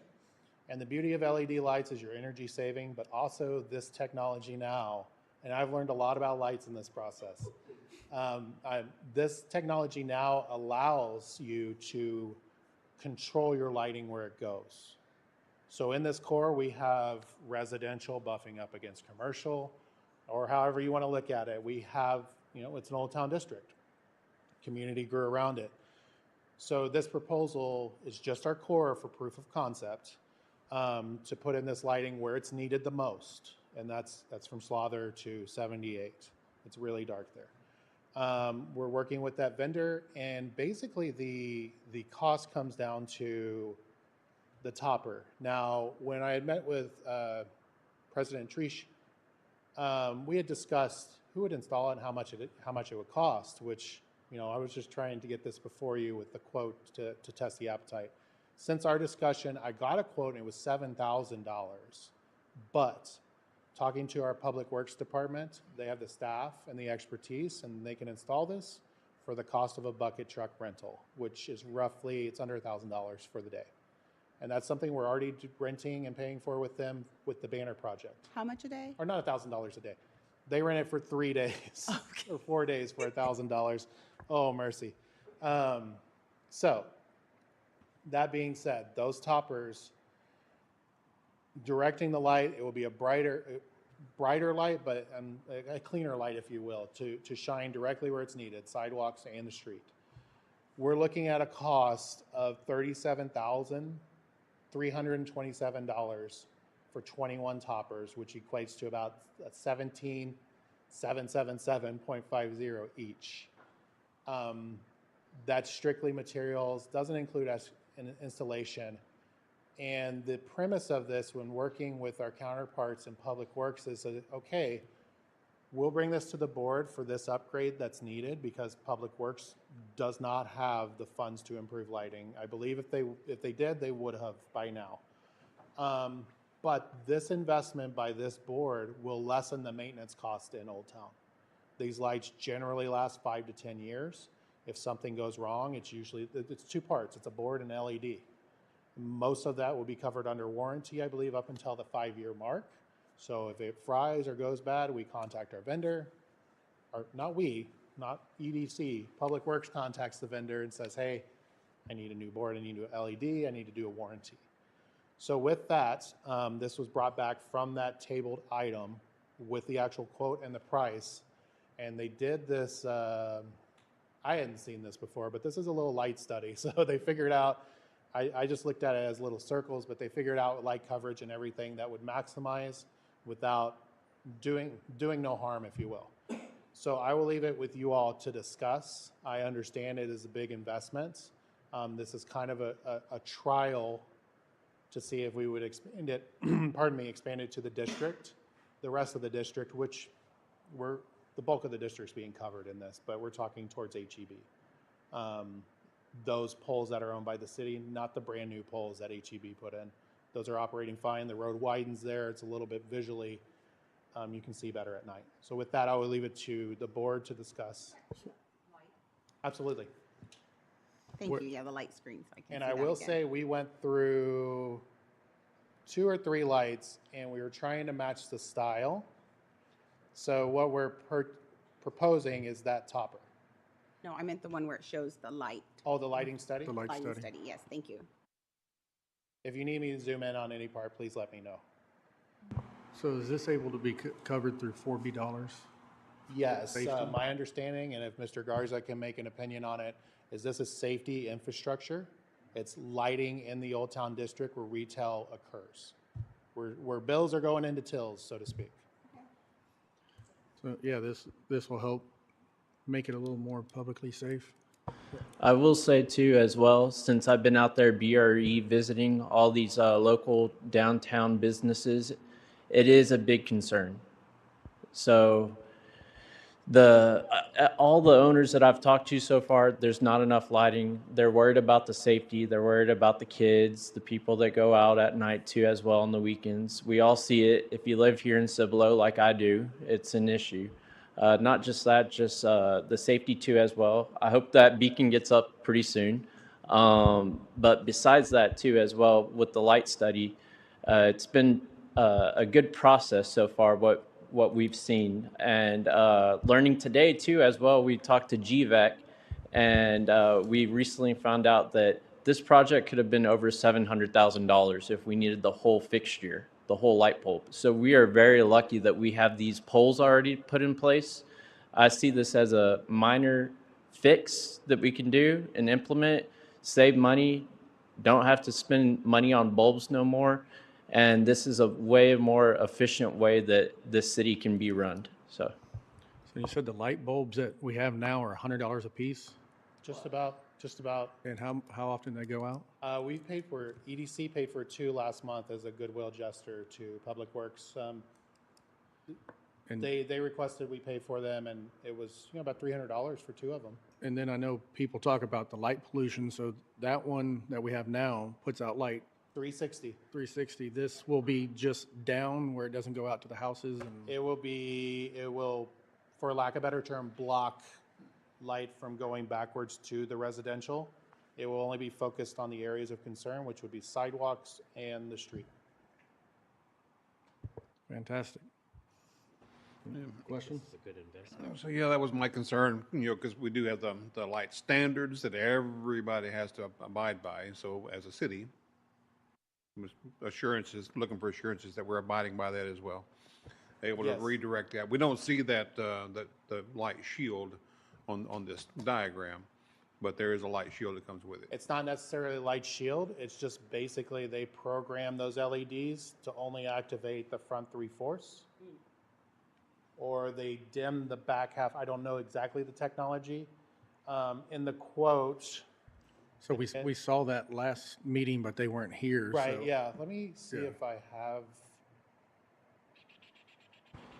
yeah, with the lights, you can redirect the actual direction that it's going. So say if it gets into the actual area where the homeowners are, you can make sure that the light isn't going directly towards their windows or anything like that. So compared to the lights that we have right now, the lights actually, I think they do kind of get to the actual house. So this light would be more beneficial in that way too as well. Less light pollution too as well, but put it where you actually need it. Yeah. So looking at this graph, this is assuming a 16-foot height, so 14-foot pole. Add the other 2 feet. Wow. Add the other 2 feet for the topper. Our poles are 19 feet tall. They're enormous poles. But this shows the lighting, how it would react and where it would go. So their proposal is something similar to this or more flattened out like this. It really just depends on the environment it's next to. That fine tuning will happen as we work with the vendor to get them and program them and everything. But to answer your point, I'm of the frame of mind, I don't live in an old town district. I would love to, but I don't have patience of a 1900 windows home. My wife tells me that. This is to keep that light out of those windows and let those residents enjoy living in the old town district and all the amenities that come with it. But that amenity of light pollution, we're trying to cut down and mitigate the best we can. Because as Luke mentioned, what's happening now is a 360, even though it's not emitting a lot of light, it's still light into the windows or into the front. They never have emitted much light. Yeah, They and never that's have. the issue is they're pedestrian lights on a non-pedestrian site. It's a whole thing, but we're trying to correct it. Did a quick look. We have about 8 or 10 residences still in the area we're going to affect. And then back to our Ace Hardware conversation, you need 1 bolt, you buy 3. And do you have assurances that this topper is going to fit this pole? Absolutely, that's what we've been working on for 3 months. We had the vendor come out and quote and look at what we have and make sure and ensure that it will fit. The only thing we really had to decide as staff is to make sure we match that style, to make sure it matches the district and doesn't look out of place, because there's some crazy designs for lights. I learned way more than I ever thought I would about street lighting, and I'm better for it, but yes, it will fit on the top of that pole. Very And good, it will very work good, with yeah. the power that is going through them right now. That's If- something we confirmed with Public Works. It's just as easy as it is to take the old one off, put the new one on, drive away. Yes. That's fantastic. We've had projects, I've had projects. Now I have to go back and manufacture an adapter kit and do a Johnny Cash because it was off by just that. We've gotten assurances from 2M Lighting Solutions that the vendor they've recommended to us that it will fit on that pole without any additional hardware. Good. Basically, that $1,700 covers everything we need for one light pole. If something goes wrong with one of the lights, how long does it take to get a new one? To get a new one? Yeah. That's Fix as it, simple as whatever. going through the warranty process, but 2M Lighting Solutions, the beauty of them is they're right here in San Antonio, and they have a relationship with the vendor. So, in fact, our rep that we're working with lives in Cibolo. His mom lives here. So I have a feeling if one goes out and he sees it, he may beat us to the punch of replacing it. But I would say, I mean, given shipping times and everything, maybe 1 to 2 weeks, if that. And if it's a non-vital one, I mean, maybe a little more leeway, but. And then for management purposes, for y'all, we're making a purchase, and then from that point on, Public Works owns everything else. Absolutely. Warranty management, everything Same else. thing we did with the beacon lighting. Public Works would be responsible for this. This is just the EDC's way of investing in our old town core. What's the cost savings with these new lights? So 5 to 10 years of light bulbs. I feel like since I've been here, I don't know if it's just an omen or something.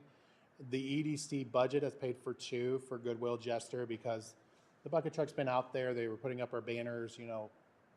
But I would say, you know, the cost savings, you're $200 a bulb. If you're doing 2 bulbs a month, you know, $2,400 a year.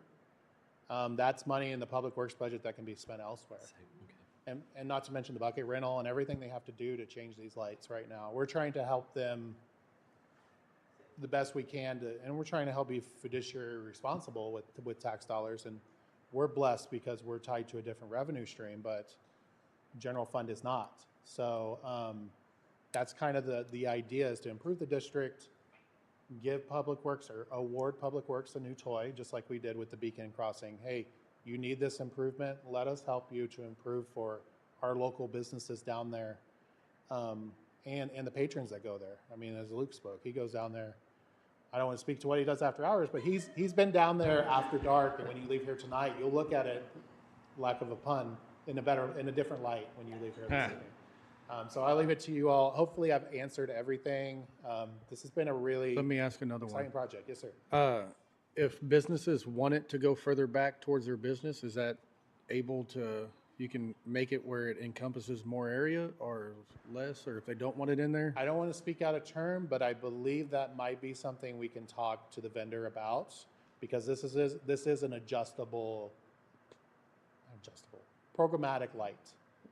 So however that works. And one thing I did leave out is these would have light sensors on the top, so they would be automatic.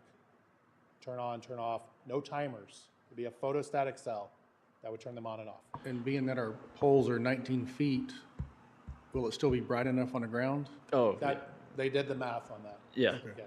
And if you can look at the chart too as well, it's proven too that there's a bunch of different forms of the actual light that you can do with just that one LED that we're getting. So that LED that's put in that actual base can do all that up right there. So it has all those functions. It's not just a light bulb, you screw it in, that's all you get. This, it has a bunch of different functions, options, and directions that you can actually point the beam, point it down, point it up, whatever you want to do with it. So We can direct the vendor if in the commercial areas, we want the light to shine out to the business as well as the street, it can do both. Okay. That So probably is a wise direction to that's go. it's great. that way it's not just one setting, they're all the same.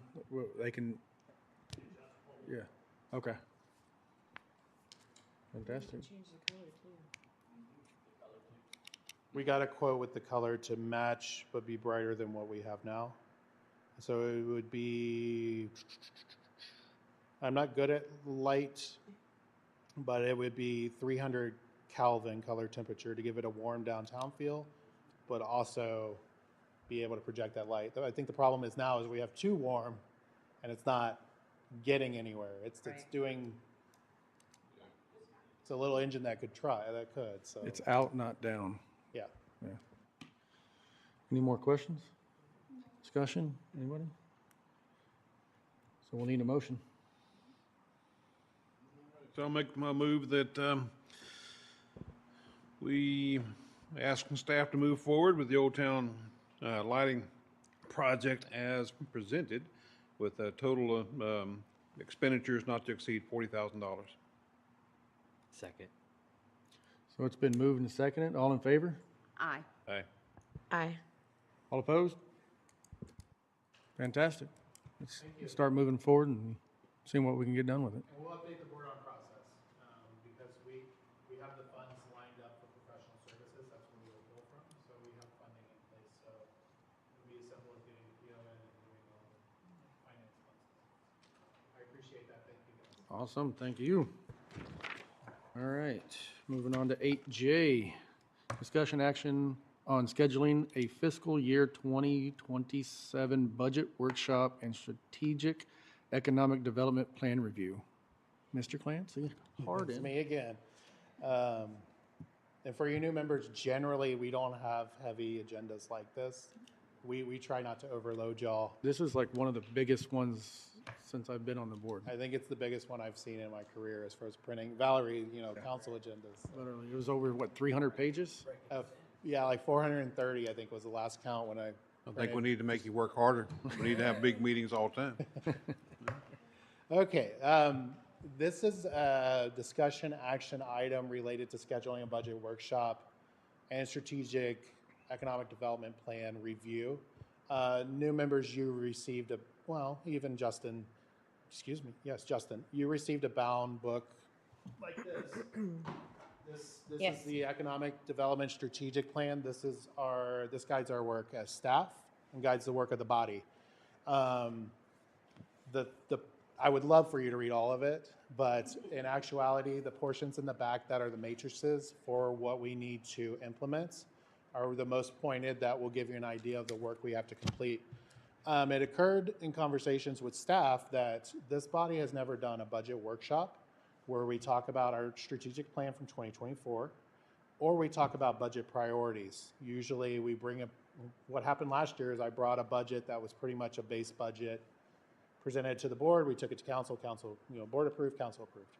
We just gave a couple of ideas. Right, this year we're going to be more strategic because Cibolo is doing great. We're projecting a 5% increase in the budget. That's a conservative estimate. And on a $1.1 million budget would get us about 1.5 million. Some of that is debt service, which is debt we have to pay for the EDC land and the soccer fields. So with that being said, this is for the board to meet outside of this setting in a relaxed setting. And what the idea is, staff, as Rick had mentioned earlier in the meeting, Anna Miranda or a representative from our finance department would come in and talk about the health of our community from a finance standpoint, go through how we're funded, how our budget works, and the process, and then she would go, and what we would do is review this and marry our budget request to our strategic plan, because we funded this. It's probably a six-figure funding to get this done, and I will say mine looks like a beat-up novel because I take it everywhere with me. This is just a copy I printed, but the cover's coming off. So that being said, the idea would be to have this before our April meeting. I didn't put any dates in there because I do not know everybody's calendar. If you don't know now, that is perfectly fine. What we can do is poll the board with, there's like software you can do, doodle poll or whatever, and figure out a date. But the idea would be to have this meeting in a relaxed environment at the City Hall Annex in our community room. We'd have plenty of room to stretch out, a whiteboard and everything, and really dig into our budget and see what our priorities are. Because I, as staff, have some ideas from our day-to-day, but I really want to hear from you all what your priorities are based on your interpretation of our strategic plan. So I will leave it at that. It can end with no action, or it can end with direction. However. Since this is the first time we'll be doing this, it is a board decision when you want to do it. We can do a midday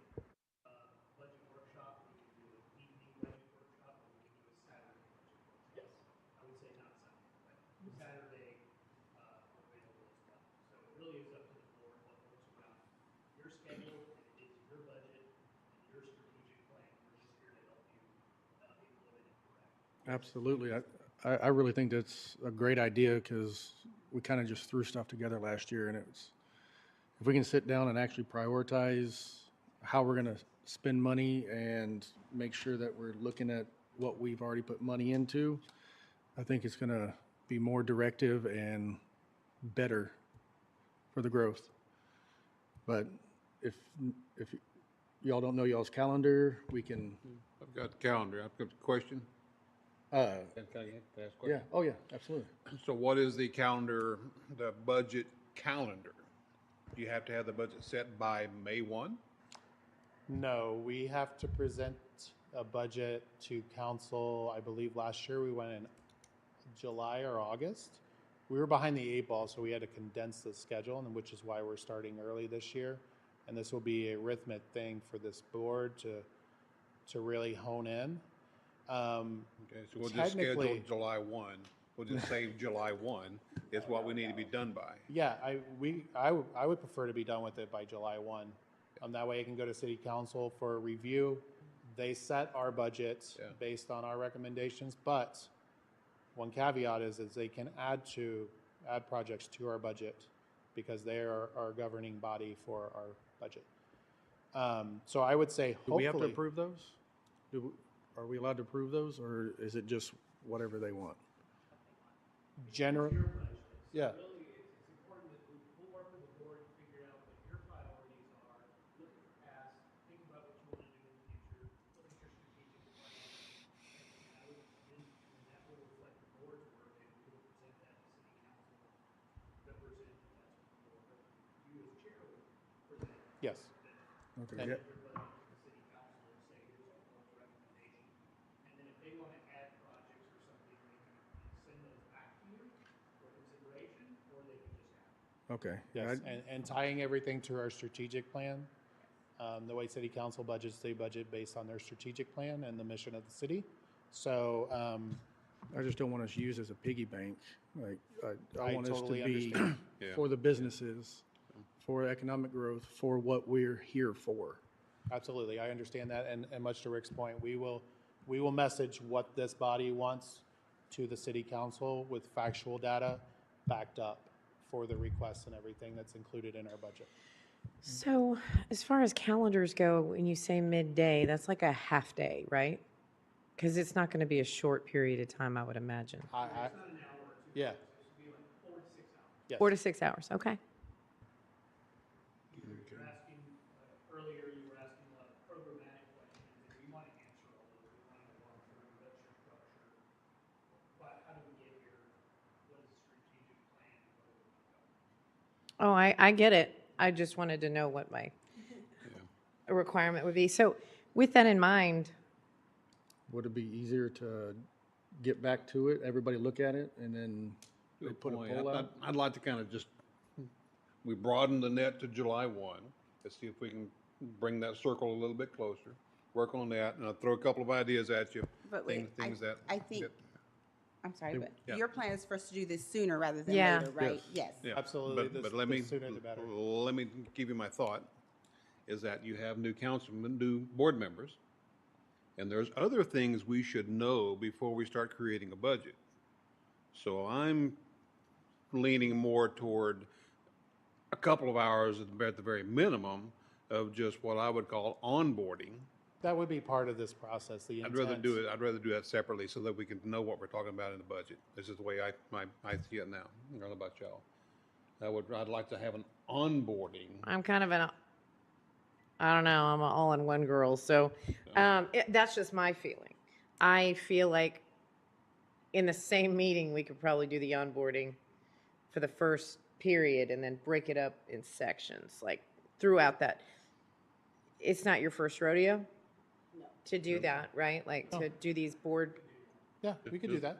As long But as there's an onboarding. and also, I want to respect what you're saying. If you need that, that's a different conversation. I'm fine with that. No, I don't know what everybody's life experiences are and what kind of experiences you've had in these kinds of situations. I just, when I look at that, right, let me back up a little bit. When we created our current Planning and Zoning Commission, out of 9 people, there was about 6 months' experience, period. And everybody was going to a meeting trying to figure out, what are we talking about? What do we do? And a number of people, how do you participate in a meeting? Everybody's wonderful participating in these meetings. We can kind of get past that. But your onboarding is truly, how do you participate? You know, what's the language you're speaking about? And then when we're speaking about the budgets, then we're educated in a way about what we're steering toward in our budgets. And that sort of thing. You know, all of you seem like you've had experiences in other places, and so participating in meetings and those sorts of things. Philosophies, mission statement, those sorts of things. If that's what I think is very, very important in onboarding. And we can cover that as a first agenda item, first issue, if we can want to do that in the budget workshop. Then it's not just a budget workshop, it's how do you work as a team? How do you work as a team? What is the mission? And if you know what your mission is, then the team comes together and everybody's focused rather than being off track a bit. Right, but I think we're also going to be doing our strategic economic development plan review at the same time. So I think it is going to be a lot of, it's not just the budget. It's going to be Correct. what we paid these professionals to tell us what we should be doing over the years. So that really is the crux of what we'll be doing. So I could see we could do the onboarding, we can do the strategic economic development plan, and then we can do budget, like in that order maybe. Does that make sense? And I will agree with that. And if this one crashes and burns, then we do it differently next year.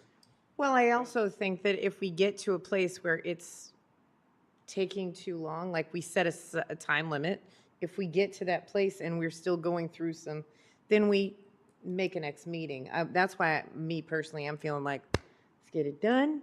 Let's get the first part done. Because also we have to line up everyone's schedule. Yeah. So that makes it harder to do multiple meetings because we don't know what everyone has on their So agenda. if we do a meeting and we go through and we still have stuff to talk about, is there a way to? Or, yeah. Or we can do it during an open session like this if time doesn't permit. If this would be the only thing after the initial meeting where everybody can get together, we can. I've done open session budget, and they're all open session. I've done in a regular meeting a budget session. You could 6 also o'clock Saturday, I'm in. You could also do it like the council's been doing theirs, where they have the topics where they know it's going to be extensive. They've been meeting at 5 or 5:30 before their regularly scheduled meeting to hold a workshop before they start their actual meeting. I got you. And So- yeah, breaking it down into manageable chunks. So before each meeting, they meet an hour and a half beforehand and go over a little bit at a time, and that way it gives them time to give new ideas and all that stuff. So even if we had one meeting and we did that even afterwards, little by little, would that even help? Just that way we refine stuff? Yes, the intent of this is to get the conversation going when it comes to the budget. My perception is prior to arrival, the board may not have been as outgoing with budget requests and reliance on staff. And as Rick mentioned, this is the EDC Corp's budget as a whole. And we want each and every one of you to understand what's in it, why it's in it, and why it's important. So that's what makes this a new step. And it's, scary to change things, but it's also scary to stay the same. Because I don't want any of y'all to get blindsided by anything and be like, why is this in your budget? Why are you funding this? Well, it's related to, everything in our strategic plan. And this won't be set in stone budget right away. This is just like the rough draft of It's a fluid it. situation until it comes for a vote with you all. So for me personally, I would like to personally keep the meetings because there's preparation before those, and my brain works like I'd like to separate out that time for the budget and the things that we need to try to prepare us for, get on goal. Have one meeting or? multiple? That's kind of, or two, but You're talking about separating the budget workshop from the EDC meeting. oh, absolutely. Okay. I just don't, if we need an hour to catch up on a specific thing, I'm fine with that. I'm just thinking I would rather have a separate, relaxed situation rather than have it an hour here and piecemeal, because to me, that feels a little broken. But that's just me. You got any thoughts? This staff has only been through one budget process with the EDC, so there's not a lot of historical knowledge here. Yeah. So we'll work through in partnership with the board to go for the current budget, how do we get there a little cleaner? And then through the strategic plan, what should be in there, that's not in there, and then also share information about overall the EDC, are we doing what EDCs, whether in competition with city of doing, or are we leaving things out? And so we need to have that conversation. Okay. Not in a meeting environment, I think a workshop, but let's all through those issues. I think a workshop would be great where we can ask easier questions, more back and forth, be able to talk about things. Any question you have, we can answer it, we can figure it out. We got time. 'Cause here we're kind of I limited think on time. A good Saturday would be a good workshop for that. We don't have to decide on a date right this minute. We can look at everything and take a poll. Yeah, figure- and I think it's important too as well. I've been here for 6 months. I put my working hat on once I got here. I've been over our strategic plan already twice because it's important to me knowing what I'm doing at my job, that I'm checking off the boxes that y'all want. Right. So this strategic plan is very important. I feel like not even if we're not on the same page about everything that's on there, things that need to be addressed, things that need to be changed, I think it's important to get it done as soon as possible. Whenever the time's available for y'all, get together, communicate, and let's get this done. Does everybody? It's have a date important. for that? Shoot 4 calendar dates to us, and we'll go yay or nay. That works. But just generally, Saturday is the idea. Throw in some weekdays as well. We know that the 14th of April is the next, no, the 16th of April is the next EDC meeting, so we don't want you to be preparing for a meeting while you're trying to prepare for that meeting. So it's something after Easter. Weekdays might be hard for me because I still work, but. Okay. I can do the evening on a weekday, but I can't do, Yeah, during the yeah. day. But if it's, how many hours? 4 hours? It's looking like Saturdays are probably gonna be the best. Roughly but 4 hours but if- to start, and then we'll find our rhythm for the second ones, and it'll feel a little bit more predictable. Yeah, few dates, and we can see what we can make Absolutely. happen. We will get those out to you first thing Monday. I'll give you the weekend to set up your EDC emails for the new members. Because I personally do not like emailing to personal emails that can be subject to open records. So. Right. Yeah. So the direction I'm hearing, just to confirm, we will send 4 to 6 different times and days, weekend versus weekday, and let the board decide via email back and just X out. Yes. Yeah, we probably want to be prepared for a couple of days. Yeah, I think Right. so. Mr. Chair, I would like to respectfully request, in the interest of time, to table our executive sessions until our next full meeting. There is, Thank you, sir. we've gone long tonight, and while there's urgency on those projects, they can wait till our second meeting. Okay. For our new members. I feel as though this has been a pretty heavy meeting. So I was actually gonna ask you that. We respectfully request number 9 to be tabled until the April 16th meeting, which in all honesty, they would be on the next meeting anyways. So. Is everybody good with that? I'm good with that, and Motion, right? No, we don't. You can make a motion to table to the next meeting. Yes, sir. Okay. Motion to table to the next meeting. I need a motion to table it for the next meeting. So move. No, somebody has to make. You made I, it? I make a motion to move number 9, Executive session. Yep. to move the executive session to the next meeting. So moved is Is that good? acceptable. Second. Anybody second? I'll second. So it's been moved and seconded. All in favor? Aye. All opposed? Fantastic. So now, so that's tabled. So we'll do, all right, 11A, pending future agenda items.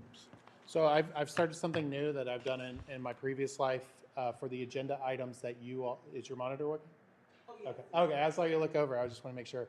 What I've started doing here is kind of a record keeping and being organized as to what the board has requested, when it was requested, and the status of it. So downtown lighting, the subcommittees were supposed to make this meeting, but I pulled it because I knew our meeting would go long. So you'll start seeing this on each of our agendas moving forward to give you an idea of what's in our pipeline from board requests at the end of the meeting. This helps me keep everything in order. The EV charging thing is a huge research thing. So just to give you an idea, that is what this will be. And this is actually, I think, an agendized item for you all as well to request additional things from staff for meeting, for future agendas. Wow. Does anybody have anything for future agenda? I do item? not. Not at this time. Mr. Hines? Not specifically, I have big ideas. That's going to take more discussion, and it's not for next week. Okay, Thank you. absolutely. Charity? I don't have anything today. Okay. You good? I'm with Terry. I got something in the bag. Yeah. And as always, you can email staff or Valerie directly, and we can add it to an agenda. So if you're driving home and when it's dark on Main Street, you're like, oh, I need to do this. I'm sorry. I need to do this, this, and this. I would like to hear more about this or something like that, of what we can do, or a specific topic you would like more research done on. So it's not just limited to this agenda item. Yeah. I do just want to remind the new members, if you haven't done your training yet, you never email all of your board. That's considered a walking quorum. So if you have something to send out to your board, your fellow board members, you need to send that to me and I can push it out to them. But that's why you'll notice I never put all of you on it. I always blind copy you so you can't accidentally reply all. So. Quorum. That's our MO Yeah. when we email you all. So everybody's getting it. Little by little, we'll make it happen. So there's no future agenda items. The date for the next meeting is April 16th. So, We need a motion to adjourn. yes, ma'am. I motion to adjourn the meeting. Let's put a date and time. I'll second. So it's been moved and seconded. All in favor? Aye. All opposed? Meeting adjourned. 8:55. Thank you. Is the trash behind us? No. There's a big thing right there. Oh. No stinky?